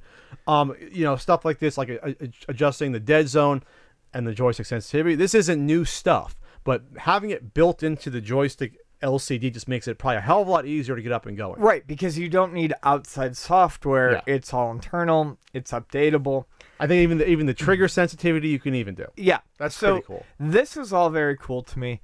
My two major concerns are this: one related to the controller, one related to the Kickstarter. And like I said, I am fairly interested in this controller, but one is obviously this being a new controller from a new company. I need to know what kind of quality we're going to get out of it. Mm-hmm. And two, while the stretch goals are cute, and stretch goals are always a bonus, mm-hmm. I don't feel like the stretch goals necessarily meet what is required monetarily for what you're getting out of them. Are you saying you don't need an extra $700,000 to increase the memory on the controllers, Ian? Yeah, I mean that's kind of what I'm saying. It's cute, yeah. A bigger battery at $2.5 million. I mean, so, I realize that these are bonus things, but most stretch goals tend to reflect the amount of money necessary for, or at least those things, or being the sort of like the realm of possibility where it's like, okay, this is obviously they want more incentive to do it, but that just seems like they could have lowered those to something that might have been, to me, a little more effective. But who knows? It's already off to a great start. It is. So it might hit 1 million. Who the hell knows? We're giving free advertising now. So I'm actually interested in this, but that's my big concern is I don't think this company has released any other controller before, so it's going to be the build quality that really that I want to see. I think the one stretch goal that really would require some money. Play any game in the universe, it says on their site. Okay, I'm not sure about that. I'm not sure I can play Mahjong on the table right now. I don't know if I can do that. I don't know if it has telekinesis. Okay, obviously that's hyperbole, but honestly, if you can map keyboard and mouse controls to it, That'll get you far. it can get you very far. But yeah, Says Wii U, Wii, and Switch coming soon. Think you'll be able to get this on the Switch? I do have concerns about that, just because there are ways for. Look, I think people have to be a little pragmatic about this. Maybe a little skeptical. You have to look at this as a PC controller. You cannot look at this in the modern console world as a console controller. You can't, because there's always ways to block third-party controllers. Oh yeah. So If they really don't want, if Nintendo doesn't want them getting in there and screwing around with their stuff, then they can block it. yeah, they can. As figure a it out. PC controller, I'm interested. Go into it as that, and then if other stuff is more compatible, Yep. then bonus, right? Go into this looking as a very interesting PC controller. Great. Don't go into this looking at it as a well, unfortunately, don't go into it looking at it as an all controller. Go into it looking at it as a PC controller with a lot of functionality. So there's another Kickstarter currently going on. It's the next gen N64 controller, Retro Fighters. And holy Controller. shit, did it take fucking long enough for someone to come up with this idea? So it's already reached the goal. It's 114,000 of 13,000 goal, 3,800 backers, 23 days to go. What exactly is this? So you got your N64 controller with a slightly different layout here. So traditionally on your N64 controller, you would have your stick lower than the D-pad. The D-pad would be top left. They've switched it. Well, they've changed the layout entirely. It's not a tri-handle controller. It's a Sure. two-handle controller. Right, I It was gonna get looks there. like a traditional controller. Traditional controller. It looks like the C buttons are a little bit larger. It looks like they added, let's see, dual Z triggers to backup controller. So there you go, instead of the one. So you can use whatever's comfortable for you. The analog Turbo stick function. is to the left, like a normal analog. Your D-pad is down towards the bottom. It looks more. It's interesting. It's a traditional controller for a system that never had a real traditional controller. Sure. My concern, and I think that's gonna, It'll sell. I mean, it's selling. and that's gonna sell. I just personally don't see the large appeal for what is really looks like marketing as, it's called Retro Fighters, a fighting controller on a system that wasn't known for fighting games. I think the name is. Because it's designed like a fighting game controller. Well, I think the name is a bad choice. It doesn't matter. It hit its goal. It's not a bad choice if it hit its goal. well, But I'm just saying it's No, sort of... but I'm just saying. I think maybe you're looking at it wrong because of the name. You're going into it with preconceived notions. I think this is fantastic no matter what. Well, it's good to have a different option because there are those now third-party N64 controllers that you can get for $14, $15 that look just like the original and function like the original. But they don't. Well, I mean, the Yobo 64 controller with the PS2 analog stick is, for as cheap as it is, it's my favorite. well, my question on this is, what is this analog stick like? Well, no, and this is where I'm going to go. The big question mark. Just like, and like I said, I'm not going to I'm not going to have the same concern with the all controller and not have the same concern with the Retro Fighters. My concern, once again, is this is still a third-party controller, and it's all going to come down to its functionality and how well it handles, how well it feels, and how well it controls. I think the layout looks great, and I think a lot of N64 enthusiasts are going to love finally having... This would be more for me for playing like a 3D platformer or playing a Zelda game, maybe. You know, I think this is going to be great for playing anything. Not honestly. anything, because putting the stick on the left means your first-person shooter experience is out. For a game like GoldenEye, where most people use the analog as a mouse on the right and then use the left as traditionally on a keyboard to go up and back and strafe. See, but I'm a lefty, so I guess I never. But did that's that. how most play it. All right. So that's where the really weird tri-wing design actually works on the N64 for games like that, where you can switch basically 2 different handles. Well, So, that's fair enough, but I mean, there is room for a controller like there this. is, but what I'm saying is that analog better be nice and have the same sort of feel to it. And that's where I think the jury is going to be out on that, because just from the looks at it, it doesn't look like the same sort of analog stick. It looks like something closer to a GameCube, just the way in how it's fatter and how it looks like it's stubbier. Yeah, but I think that's nothing but good. I think if there was one problem with the N64 original stick, it was that it was too tall, too small, it's way too easy to blow out, and it was slippery. It was easy for your thumb to slip off of that N64 stick. But I think the true test for both of these controllers is simply going to be how reliable they are and how effective they are, since we don't really know anything about the manufacturing process. No, but I did see, I'm trying to remember what I said, I did see someone that'll question the way the N64 analog is in terms of the shape, and how that shape was very particular to that analog, and how the stick was thrown in, and how this could feel different on this analog. That's what I'm saying. That's my big question to this. Is that, sure, if you got this literally for the I'm trying to think, what, Killer Instinct Gold, what other fighting games are on that system that aren't in a system that you can play? This would be great for Mario Kart, though. This would be great for Snowboard Kids. This would be great for any number. You need analog for Mario Kart.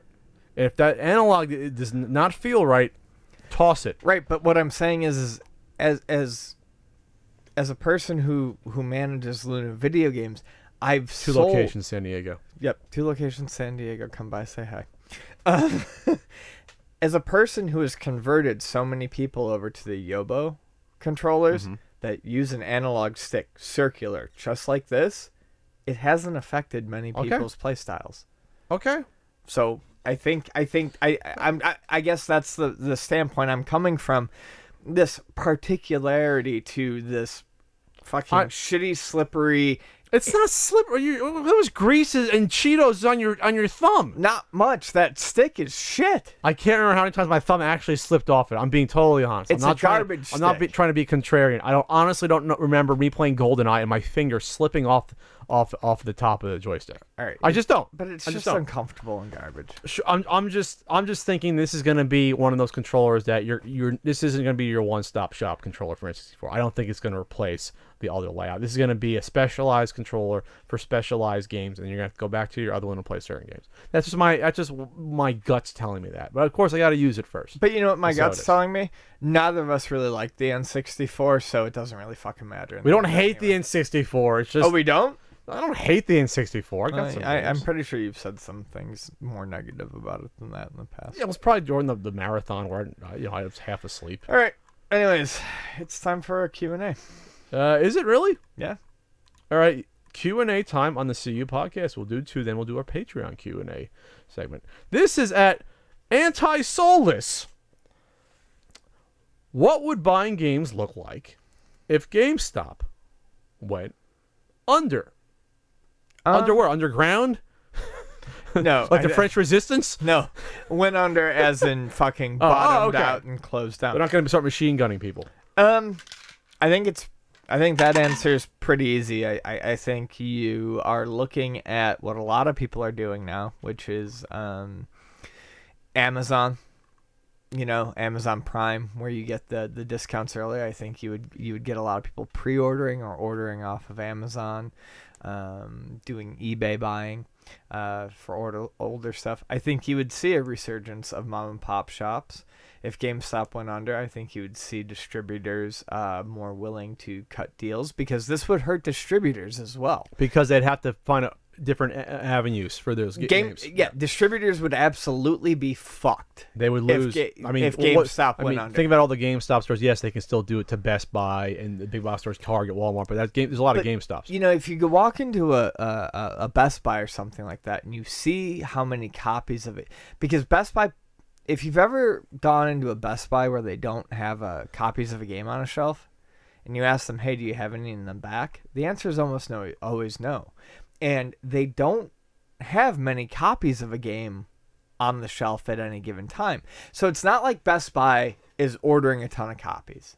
It's not like Target's ordering a ton of copies like GameStop does, where they just have, a bunch of them in drawers or in the back.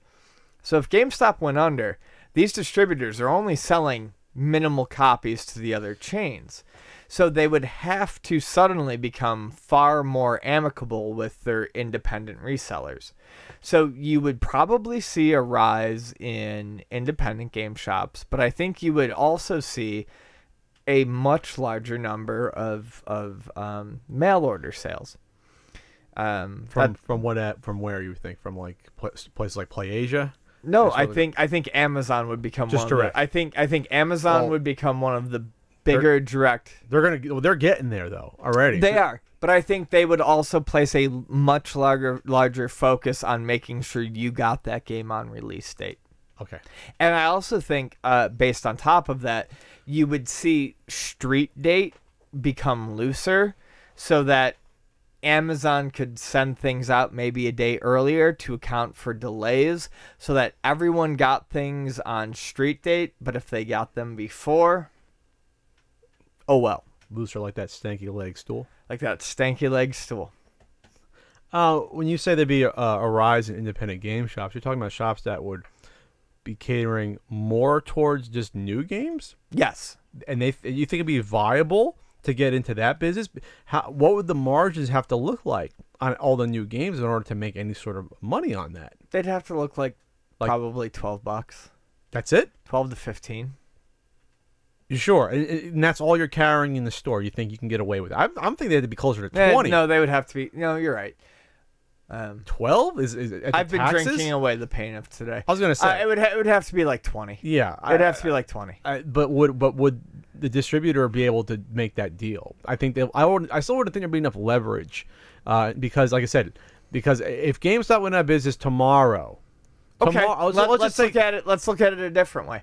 Okay. If GameStop went out of business tomorrow, and there was a slight void, people would just go to the GameStop, Target, and Walmart. The retail market wouldn't have a chance to adjust. They would probably try to, in that void, shift to Best Buy, Target, etc. Yeah. But what I think we'd end up seeing, you're right, maybe not independent game stores. What might happen is, because it could pop up quicker, is we might end up seeing some sort of universal Steam-like service for PS4, Xbox One, Switch, etc. We might see it switch over to a PC-like structure. I think either of those are potential options. You're talking a unified store that would sell to you on all platforms at the same time? Yeah, and just give you a PS4, Xbox One, Switch option. Well, that means not for every game. I'm not saying not saying every game would be universal, but this infrastructure that would have to replace the PlayStation Store and the Microsoft Store and the virtual shop and everything like that. Well, okay, you would see more digital. Okay, you'd see a heavier focus on digital and maybe even a drop in price. Well, Amazon's selling digital too. They're doing both. Yeah. That 20% off is both for physical and digital. It's the same exact price. I still think Amazon would probably become the go-to.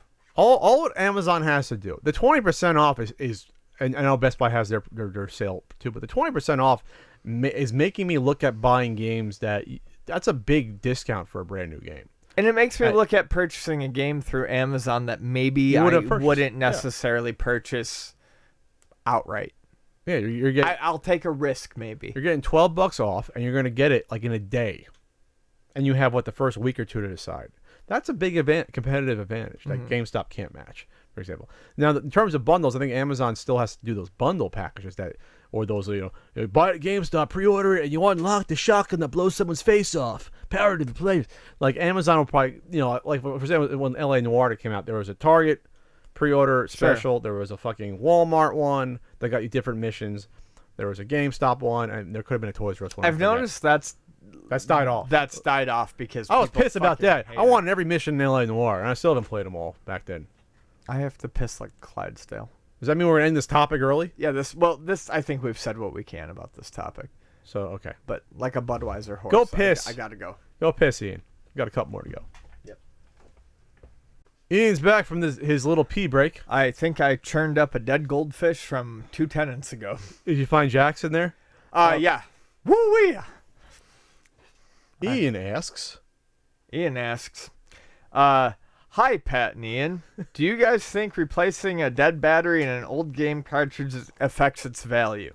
Love the show. It's interesting because I took this question differently than what you did. You took the question as, well, you have to because the dead battery could potentially affect the value of the game because it could damage it. So you should be replacing it. That's how I thought you were taking it. No, not necessarily. Okay, then I'm an idiot. Oh, how I took it was people being concerned that because it wasn't the quote-unquote 100% like original hardware inside anymore, it would affect the value negatively having a new battery from the flea market versus the original one that was in my Legend of Zelda cart 30 years ago. So from that perspective, that's the way I took it. Which could be, that's one way to interpret it. Don't give me that. Someone asked me that over the weekend. It is, but that's yeah. odd. So I see how there's three ways to take this question. So the first way to take it is replacing a battery going to affect its value because it's not the original battery anymore? I would say no, because it's a freaking lithium battery. Right. To me, that's like replacing the battery in an old car. Or a watch. It has to run. Yeah. After all. You know, and it's not the same as a fucking repro label. That argument with the old class car. Shut up. It's not the same. Right. Because it's not acceptable. But anyway, so there's no repro labels on cars. Well, I guess flames. Anyway, but from that perspective, I see that as, yeah, you want to be able to save your Legend of Zelda cart. To me, that would make the value be retained, if not more, because it's operating, it's functioning properly. The other way to take it, because if it's working better, will that make the value go up? What do you think? Yes. So the best example I can use is something like Pokemon. So we won't take in a Pokemon cartridge at Luna unless we test. We literally have Game Boys on our desks that have masking tape over them that say Pokemon Test Game Boy. And every Pokemon game that comes in, and honestly most popular battery save Game Boy games, Zeldas, etc., will pop in there and we'll test them and make sure that they're still holding saves. And if they do, we buy them. And if they don't, we don't buy them. But sometimes people will say, well, I don't want it anyways, and they'll donate it or whatever, and I'll toss them a few bucks.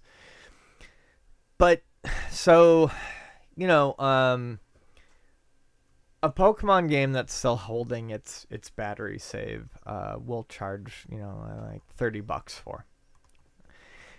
If we end up with enough donated ones, we pass them off to a local guy who will replace all the batteries for us, and we will label them as new battery, and we charge $10 more.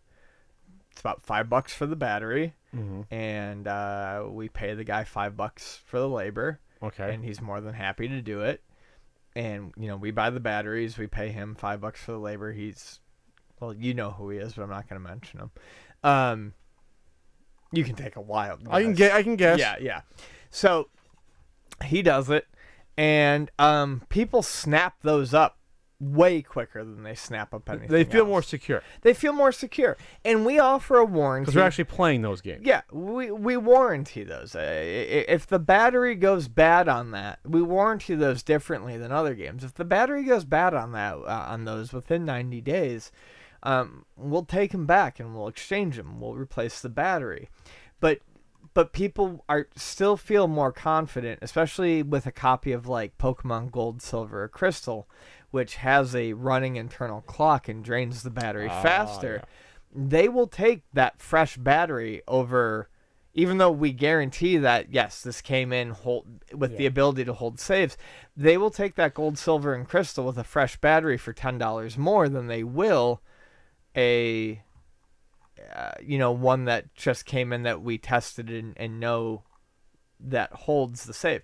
So, by the way, I think you're paying too much. You can get them for less than $2 in bulk. Those Game Boy batteries. Probably, but we usually get like the Duracell ones, you know, just to make sure that they're pretty quality. All right, I'll check that. I don't know what we could get them for online. So, anyways, yes, I do believe that replacing a dead battery in an old game cartridge, depending on the game, can certainly affect its value in the positive. Less than $2 each in bulk Duracell ones. All right. Well, then I should go online and just buy. What do you buy them at the local Rite Aid? Yeah, I mean, it's not like You're a business. Buy them in bulk. It's not like we have a ton of these things laying around. You're losing money. Jesus Christ. Okay, sorry. Well, maybe honestly, we pay our pal to just do it, and whatever he charges, I don't know where he gets the batteries. Maybe he's making more profit. We used to buy the batteries. Okay. I don't want to turn us into an awkward conversation about smart business practices, Ian. You have smart business practice. So, what's interesting is about those Zelda batteries, though. Most of them still are pretty good. Well, that's the thing. Amazing. I don't think it necessarily increases the value of some games, because games like Pokemon Red, Blue, Yellow, Zelda 2, they're using so little of the battery's power. It's only when it's first accessed and when it saves. Otherwise, it never touches it. Right. I mean, I've mentioned this so many times in so many different places that my Dragon Warrior 1 cartridge still has my mom's save game on it from when I first got it. Sure. You know, I mean, yes, they do die, but it takes so long that... Yeah, it's like having a watch on once a week for like 2 seconds. It's going to take forever to drain. Yeah. So, claiming your Zelda has a new battery in it, fresh battery, that doesn't mean fuck all. I've yet to see an NES game claim new battery and it mean anything. I really honestly think it only matters to games that also have an internal clock. And off the top of my head, I know there's more, but that would be Pokemon Gold, Silver, Crystal. Your internal clock's ticking right now. Yep. Nice, Ian. Thanks. All right, Ian. We have a Patreon Q&A segment. Ian, why don't you explain the CU Podcast Patreon to everyone, where they can access it?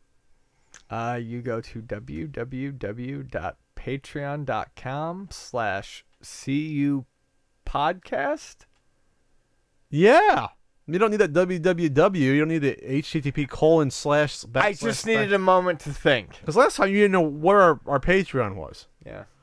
You gotta write every once in a while on there, Ian. It's been a while, buddy. Yeah, well, if I wrote today, it would have been bad. Ian, we gotta chip her up. This is a great podcast right now. Yeah, it is. It's good. We're making people happy. We are. All right, it's a happy podcast. Let's go to a question. Hey fellas, this is Gizmo here from Colin from Alabama. Pat, after the Super Nintendo guidebook comes out, any plans on doing something with a smaller run of games? Something like maybe the 32X, which has 34 games, or the Turbo Graphics, which is only 138. It sure would save you some time. Bye. What's that little coy? Sure would save you some time. What am I, a book machine? I could just like conjure up a book? Yes. Turbo Graphics would be easier. I would like to see a 32X mega pamphlet. Yeah, I mean, okay. When you talk about a book, you got to think about time versus who the hell's going to actually want to read it and actually purchase it. 'Cause it's not like these books can be written in a week and a half. The first book almost killed me, all right? It almost destroyed me. What's wrong with your face, Ian? Why are you turning the same pink as your City Connection logo there? I don't know. But I was just, never mind. You're just pontificating? Yeah, I was just pontificating. Yeah, but I mean, so, okay. Super Nintendo book is going to take a similar amount of effort as the NES book. Yeah. Right? Similar amount of effort. So that's going to be hell again. But there's going to be people that want the Super Nintendo book. There could be more people that want the Super Nintendo book than an NES. Could be. At least the same amount, probably, my estimation. 32X book. Yes, a lot less effort. I would probably end up selling on Kickstarter 23 32X books. Like it would probably be around that amount that would buy a 32X book. You're going to upload it later, but we actually had a fun conversation similar to this at the Continental Breakfast podcast about the RCA Studio. Yeah, the RCA Studio too. Where we were just going to hand spiral bound and Xerox, like 12 copies and see if we could break even. Yeah, honestly, I think that's the over-under on an RCA Studio 2 book. 12 copies that you could sell on a Kickstarter. So for a TurboGrafx 16, it would be more than a 32X, but not anywhere near an NES or Super Nintendo book. So you don't know. But there is less games. So if there was 1,000 TurboGrafx games, that would probably I'd be hesitant to even think about that. But being there's 140, and then you can throw in some PC Engine games, it becomes more manageable. And then you can have fun with it. Maybe do a history part and do things like that. There would be a good trade-off. There'd be a trade-off where even if you didn't do the same amount of sales, you can still turn probably some sort of profit and make it worth your while, and you wouldn't have to take 3 years to do it. Right. You could do a TurboGrafx book in probably less than a year. If all your ducks are in a row. Why do I keep saying ducks in a row? I have any other analogy I can use? Quack. You ever see ducks in a row? Like on the lake or pond? Yeah. No. Yes. I've only seen ducklings behind their mama duck. I never saw the rest of the ducks in a row. That's a row. And so that makes it seem like you're going to be shooting the mama and their ducklings. No one does that. That's not sporting.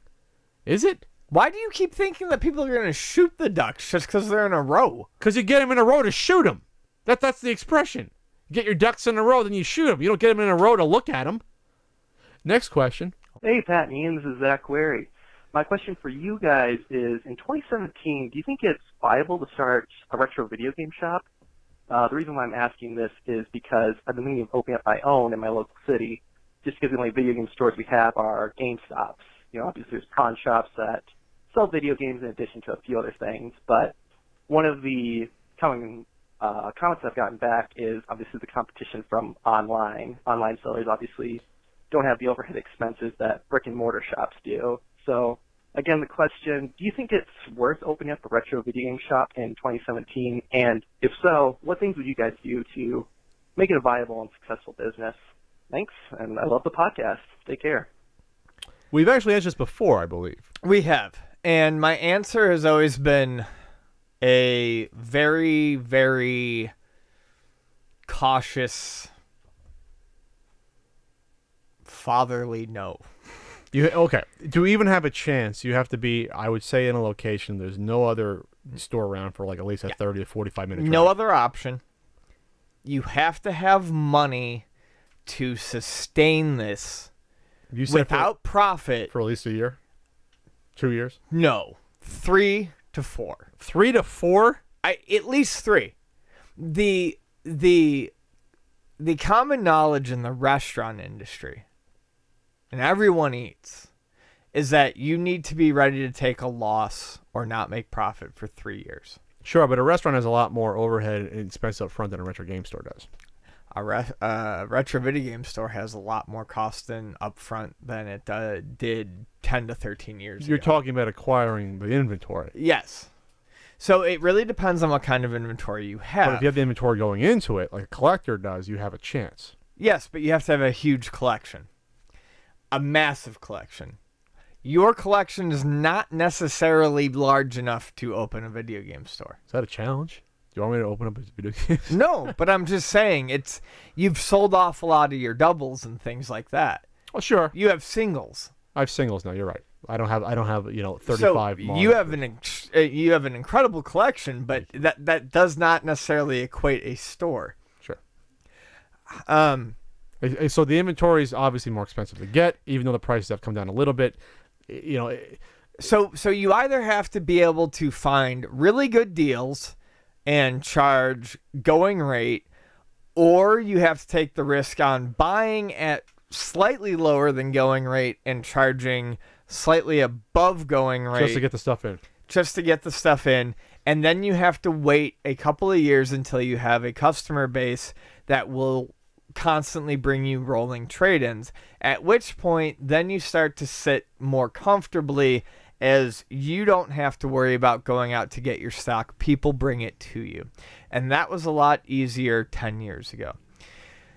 The only thing is, the only thing that's changed my opinion slightly, and this is not me saying, okay, go run out and get it and do it, is that someone did come up to me in Phoenix and they said, hey, I'm real happy to meet you. It's great. I want to talk to you about, opening a store. You told me, I think it was the person who originally asked this question. They were like, you said not to open one.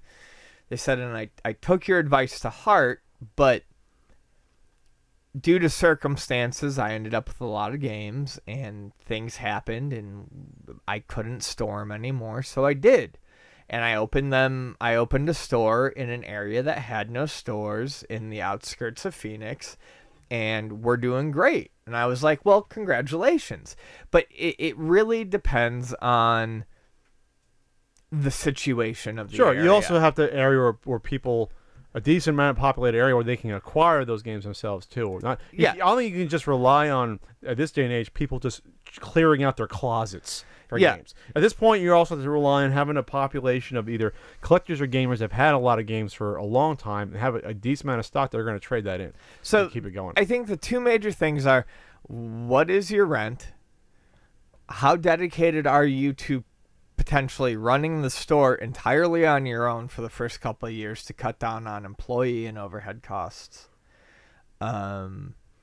And how cheaply can you acquire your inventory? Because if you get a windfall and you acquire, you can acquire 1,500 PS2 games for next to nothing and get some good stuff in there, well, great. You've got one section of inventory taken care of.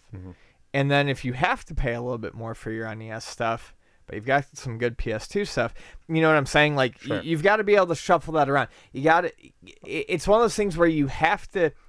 It's almost at the point now, like you said, with opening a video game store, you have to look at it as being a collector first. And if you're willing to dump money into a collection, but think about opening a store later, it depends on how many windfalls you can come into. If you can come into enough to open a store and you're financially stable, then go ahead and do it. Last question from this person. Hello, everyone. Daniel Greenberg, calling from Winter Iron Game Studios in the historic video gaming district of Clifton, Virginia. Hello, Daniel. Question to chew on. As VR platforms expand beyond early adopters, what classic game franchises do you think are best suited to take advantage of the tech, and why? Thanks again for the podcast, gang. Very efficient. Daniel, thanks for the question. Very efficient, straight to the point, said your name, where you're from, and plus you're writing for a certain Super NES guidebook as well, Daniel. So, what classic game franchises would best suited for VR? That's a tough one. So, actually, it's pretty easy because I think it was, well, one good answer, one serious answer would be, after playing Metroid Prime, just the first one at least, and seeing how well they did it in first person, I think Metroid could be interesting in VR. A still serious but more joking answer that Norm and I talked about at Game On Expo in Phoenix was Duck Hunt in VR. Okay, you're seeing a pattern here, but sure. No, but Duck Hunt gives you a whole world to hunt ducks in. But then Norm and I decided we would just fuck off and explore the world. Yeah, that could be fun. And but you see the pattern is that you're relegating this to first-person shooters. No, VR. Though. But no, that's the point. Duck Hunt's a first-person shooter. You think first-person shooter with something like Duck Hunt, but if you make the world rich enough, you just go off and do whatever the hell you want. Your concept of classic games is now limited to first-person shooters because I've seen the gameplay of the VR Super Mario Brothers and stuff like that. I have no intention of ever wanting to play that. No. That looks fucking awful. Oh, yeah. You're never going to translate over the same experience of a side-scroller to a virtual reality platformer like that. It's just not going to happen. Something like Wipeout, the Wipeout series would be great. A racing game, obviously. Yeah. Because you're almost there. It's as close to a virtual reality game as you're going to get, playing like an arcade-style racer. Sure. In reality, I guess if we're talking seriously... Troopers 3. Yeah. Virtual reality. What? I don't think there's a lot of stuff that... Maybe it's why I'm not so interested in VR. I don't know that there's a lot of stuff that does translate to virtual reality very well. Not. Besides shooters and stuff like that. I'm still waiting for that. Oh, this is the year VR is going to take off. Still waiting. Still waiting. Yep. I mean, I've played some good stuff in VR. I played Thumper in VR, which is a rhythm game. But why it works in VR is because it's still coming from the zooming down a track standpoint. Sure. Thank you, Daniel, for the question. And those other questions, we have a bunch of others. We're going to get to them next time. But if you want to ask a question via voice, Voice is the hot thing, Ian. It's going back from digital and text to voice. You know it's digital. Go to patreon.com/CU podcast. We have a bonus segment that I forgot to. We're not going to spend that much time on it, Ian. There was a huge collection in Milwaukee, retro collection, that was reported on in the Milwaukee Record. And for $30,000. And what's interesting about this collection, we talked about collections before in the podcast. This one doesn't seem extremely overpriced. No, it doesn't. I would say that. Yeah. I put the link there, Ian, at the bottom of the Q&A that you can see it. So this collection, the other cool thing about this one, on this, you can look at the pictures. It includes like the World of Nintendo display, like I have, the fiber optic one. It has those cool Game Boy, Super Nintendo shelf displays where the actual games and the boxes go in. Mm-hmm.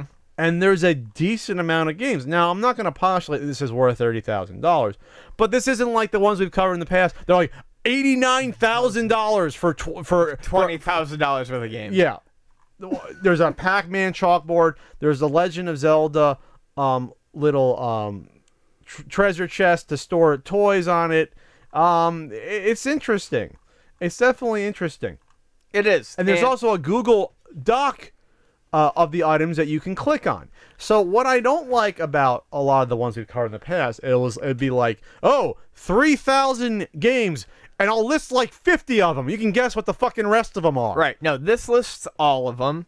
You want to go through the list? Well, you can pull up the list while I talk for a little bit. Yeah, okay. I already pulled the list up. Go ahead and talk. So, what is interesting to me is that this collection and this person selling it, it seems to be part of a larger trend, though. While this one's definitely more reasonable, and I like that. I like that this guy's being real reasonable about his collection and his offer. But it's kind of a trend that we're seeing. It's these people who are selling off their collections because they need the space. They're married, they're getting ready to start a family, and they're realizing they don't have the room for this anymore. They don't have a game room anymore. And suddenly, they don't have space for this, so they got to sell it off. And then they got in touch with me, Ian. Huh? They emailed me. Right. But the reason I want to kind of bring this up is this person never probably thought that they would get rid of their game room. And I'm just going to say it real quick. All these people who talk about how they're never going to get rid of their games and repro labels don't hurt anyone and all this sort of stuff, you might find yourself in a position at some point where all of a sudden you're going to get rid of your games real quick and, oh my God, they're out in the wild again. So you may think that your game collection is permanent right now, but it's not. And, you know what? I admire this guy for offering up his collection and just saying he wants people to enjoy it and offering a reasonable price. But, yeah, Pat, take it away with the list. So we got 536 NES games. So not a full library, but a respectable size library. How many in the box there? Less than 100. Super Nintendo, you're talking, let's see how many Super Nintendo. It's a Google Doc, but you can't edit it. There is about 80 Super Nintendo games. Okay, not as much there, but you got like your heavy hitter popular ones, like you got your Super Mario, all the Super Mario games and RPG and Super Metroid, and you got your Zombie Ate My Neighbors, Zelda Link to the Past, Super Metroid. So you got all the fun ones. Right. So we're not talking not a huge amount of money. Chrono Trigger, Castlevania 4, all Donkey Kong countries, the Kirby games. So that's a respectable amount of money right there. Again, we're trying to build up to 30. I'm not saying 30 is a proper number, but it's not as outlandish as what other stuff that people, we've seen. Right, because we've seen other collections that ask insane amounts, but they don't have things like stadium events or Little Samson. This is a guy who's at least adjusting somewhat for not having those. 115 N64 games. Many of those are in the box, by the way. And actually a decent amount of the Super Nintendo ones are in the box too. And you have obviously your Mario parties, your Mario Kart, your Mario Golf, Pilot Wings, Powerpuff Girls, Chemical Extraction, all your Zelda versions, Game Boy, only like 10. Then you have your systems. You have he has every N64 variant system: Smoke, Watermelon, Lime Green, Green. I remember seeing that. Complete in box. Green, he had a lot of boxed yellow and controllers systems. All the controllers. Excuse me. He has all the controllers. A lot in the box. Then he has the expansion ports. He has a bunch of Wow, who has more than 3 NESs in the boxes? I mean, who does that? And then I like all the promo and displays. Yeah. That's what I like. Yep. That's, to me, where the money starts coming in. Yep. Because when you start averaging out, for example, like I said, like those shelf displays where you put the NES carts in. Depending on you, I mean, it's hard to price those out, but you go to an auction at like a PRGE at Portland, those can go for $500 or more. Easily each. I mean, easily. Those displays. That fiber optic, you can get probably $1,000 for that at this point, just for that. So that's what I mean. When you really get into it, you can see how this starts piling up. Not saying 30,000, but 15, 20. That's probably not the realm of possibility. And I mean, unlike the other ones where it's obscene, at least this one, for someone with the money to just be like, if you have the money, okay, for convenience sake, there is, I guess I have slightly less of a qualm with this one for just being like, okay, here, I'm getting it all right now. And by the way, Robert Stack, update. That used to freak me out as a fucking kid. I fucking love the Stack, man. Anyways, shame he's dead. Rest in peace. Update, it's no longer listed for sale. So this could have been a private deal, and he already pulled the listing. I wish he emailed me back, but he did email me because I asked questions like, when did you start collecting? Why are you getting out? So I'm just going to read the email, then we're going to get out of here and we're going to get some Wendy's. I grew up in the late 80s, early 90s and played a ton of NES, Super Nintendo. During high school, most of the games I acquired as a kid sat in my grandma's basement, but I picked up the hobby again in college. For the past few years, I spent most weekends at garage sales, flea markets, auctions, making Craigslist deals, etc. I would say 80% of my collection came locally. Wow, that's a high percentage. But a few pieces were from eBay. The Rent N64 banner and one clock were nice eBay snipes. WON clock, not sure what that is. I asked him if he's keeping anything. I'm only keeping Nintendo clock. I'm only keeping what is it? One Nintendo clock? World of Nintendo. Oh, World of Nintendo clock. I'm only keeping one N64 / Super Nintendo / NES console and my favorite double-sided Super Mario sign. That double-sided sign can go for like $400 or $500 probably. Yeah. The point. Again, signs go for a lot. My plan is to buy EverDrives for the collection. I said after the collection's gone. I really like the idea because I can still play my favorite games on the original hardware. More and more people are doing that. I spoke to someone. I did it with my NES collection. Someone in Game On Expo told me they're doing that specifically. Yeah. My favorite system to collect for is N64. Here's a cool story. I knew a guy in Madison, Wisconsin, who was going for a mint complete only N64 set. He would open the sealed games and sell me his boxes. So that's interesting. There isn't really a single prized piece that he's after, but the World of Nintendo, fiber optic, always gets the most attention. That's his favorite piece, is that. And again, I'll get at least $1,000 at this point. Mine's still on for sale. Final thoughts. I thought you sold it. You find my Caltron manual. Final thoughts. Collecting 6 to 7 years ago was so much fun. I don't know why you give me the finger. You screwed me out of that. Every Saturday, I could stop at a garage sale or Goodwill and find a bunch of retro games for dirt cheap. Craigslist and eBay were flooded with parents who wanted to get their kids' shit out of basements and attics. Yes. But a couple of years ago, the hobby started booming. A couple of years, I'd say 3 or 4 at least. More collectors got into the scene, and finding anything locally became more of a chore than anything I actually enjoyed. Within the past year, I've only made a couple of cool purchases, which made me realize that my hunt for games was just as fun, or more fun, than actually playing the games themselves. Cheers, Charles. Pat, happy to buy you a beer and some cheese curds if you ever happen to be in Wisconsin. Thanks, I like Charles. cheese curds, too. But it's important because it's something you hear from... Yeah, Ian's invited to. We can go to the next Tecmo Bowl tournament.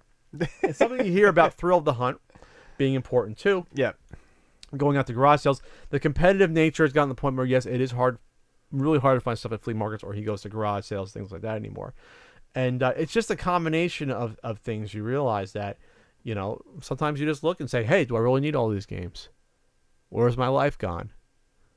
Why am I in my late 30s and not making any headway with anything in my personal endeavors or business?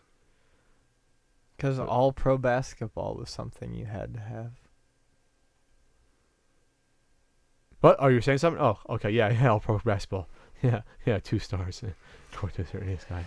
So anyway, there you go, Charles. Good luck. I think you sold your collection already. I might send you an email right now. Hey, did you sell your collection? I'll put a little text thing. You can answer me by tomorrow. Hey, did you end up selling? I saw the listing gone. Smiley face. Okay. Any other last thoughts, Ian? No. Okay, great. Awesome. My life means nothing. Okay. Good night. That's and it. Good luck. That's it for this CU podcast. This is a weird one. This is a strange CU podcast. You're going to get me in trouble with the CU podcast. You can edit out the troublesome. Oh, I can edit out the second one. The first one, it's going to be a little harder to edit out. You can leave the first one in. Okay, well, whatever. Then our pals online will come after you for a change, not just me. That's fine. Ian's feeling order. I like aggressive Ian. If you want to support us, it's patreon.com. Come at me, fuckers. It's patreon.com/CU podcast. You can follow us and please subscribe on Stitcher, Podbean, Google Play, iTunes, your podcast platform of choice. Fucking hack. Follow Ian. He's on Twitter at PixelSickle. Follow me at PatTheNES. For Ian Ferguson. You're an April Fool's joke, you fucking son of a bitch. I'm Pat Contry. We'll see you later.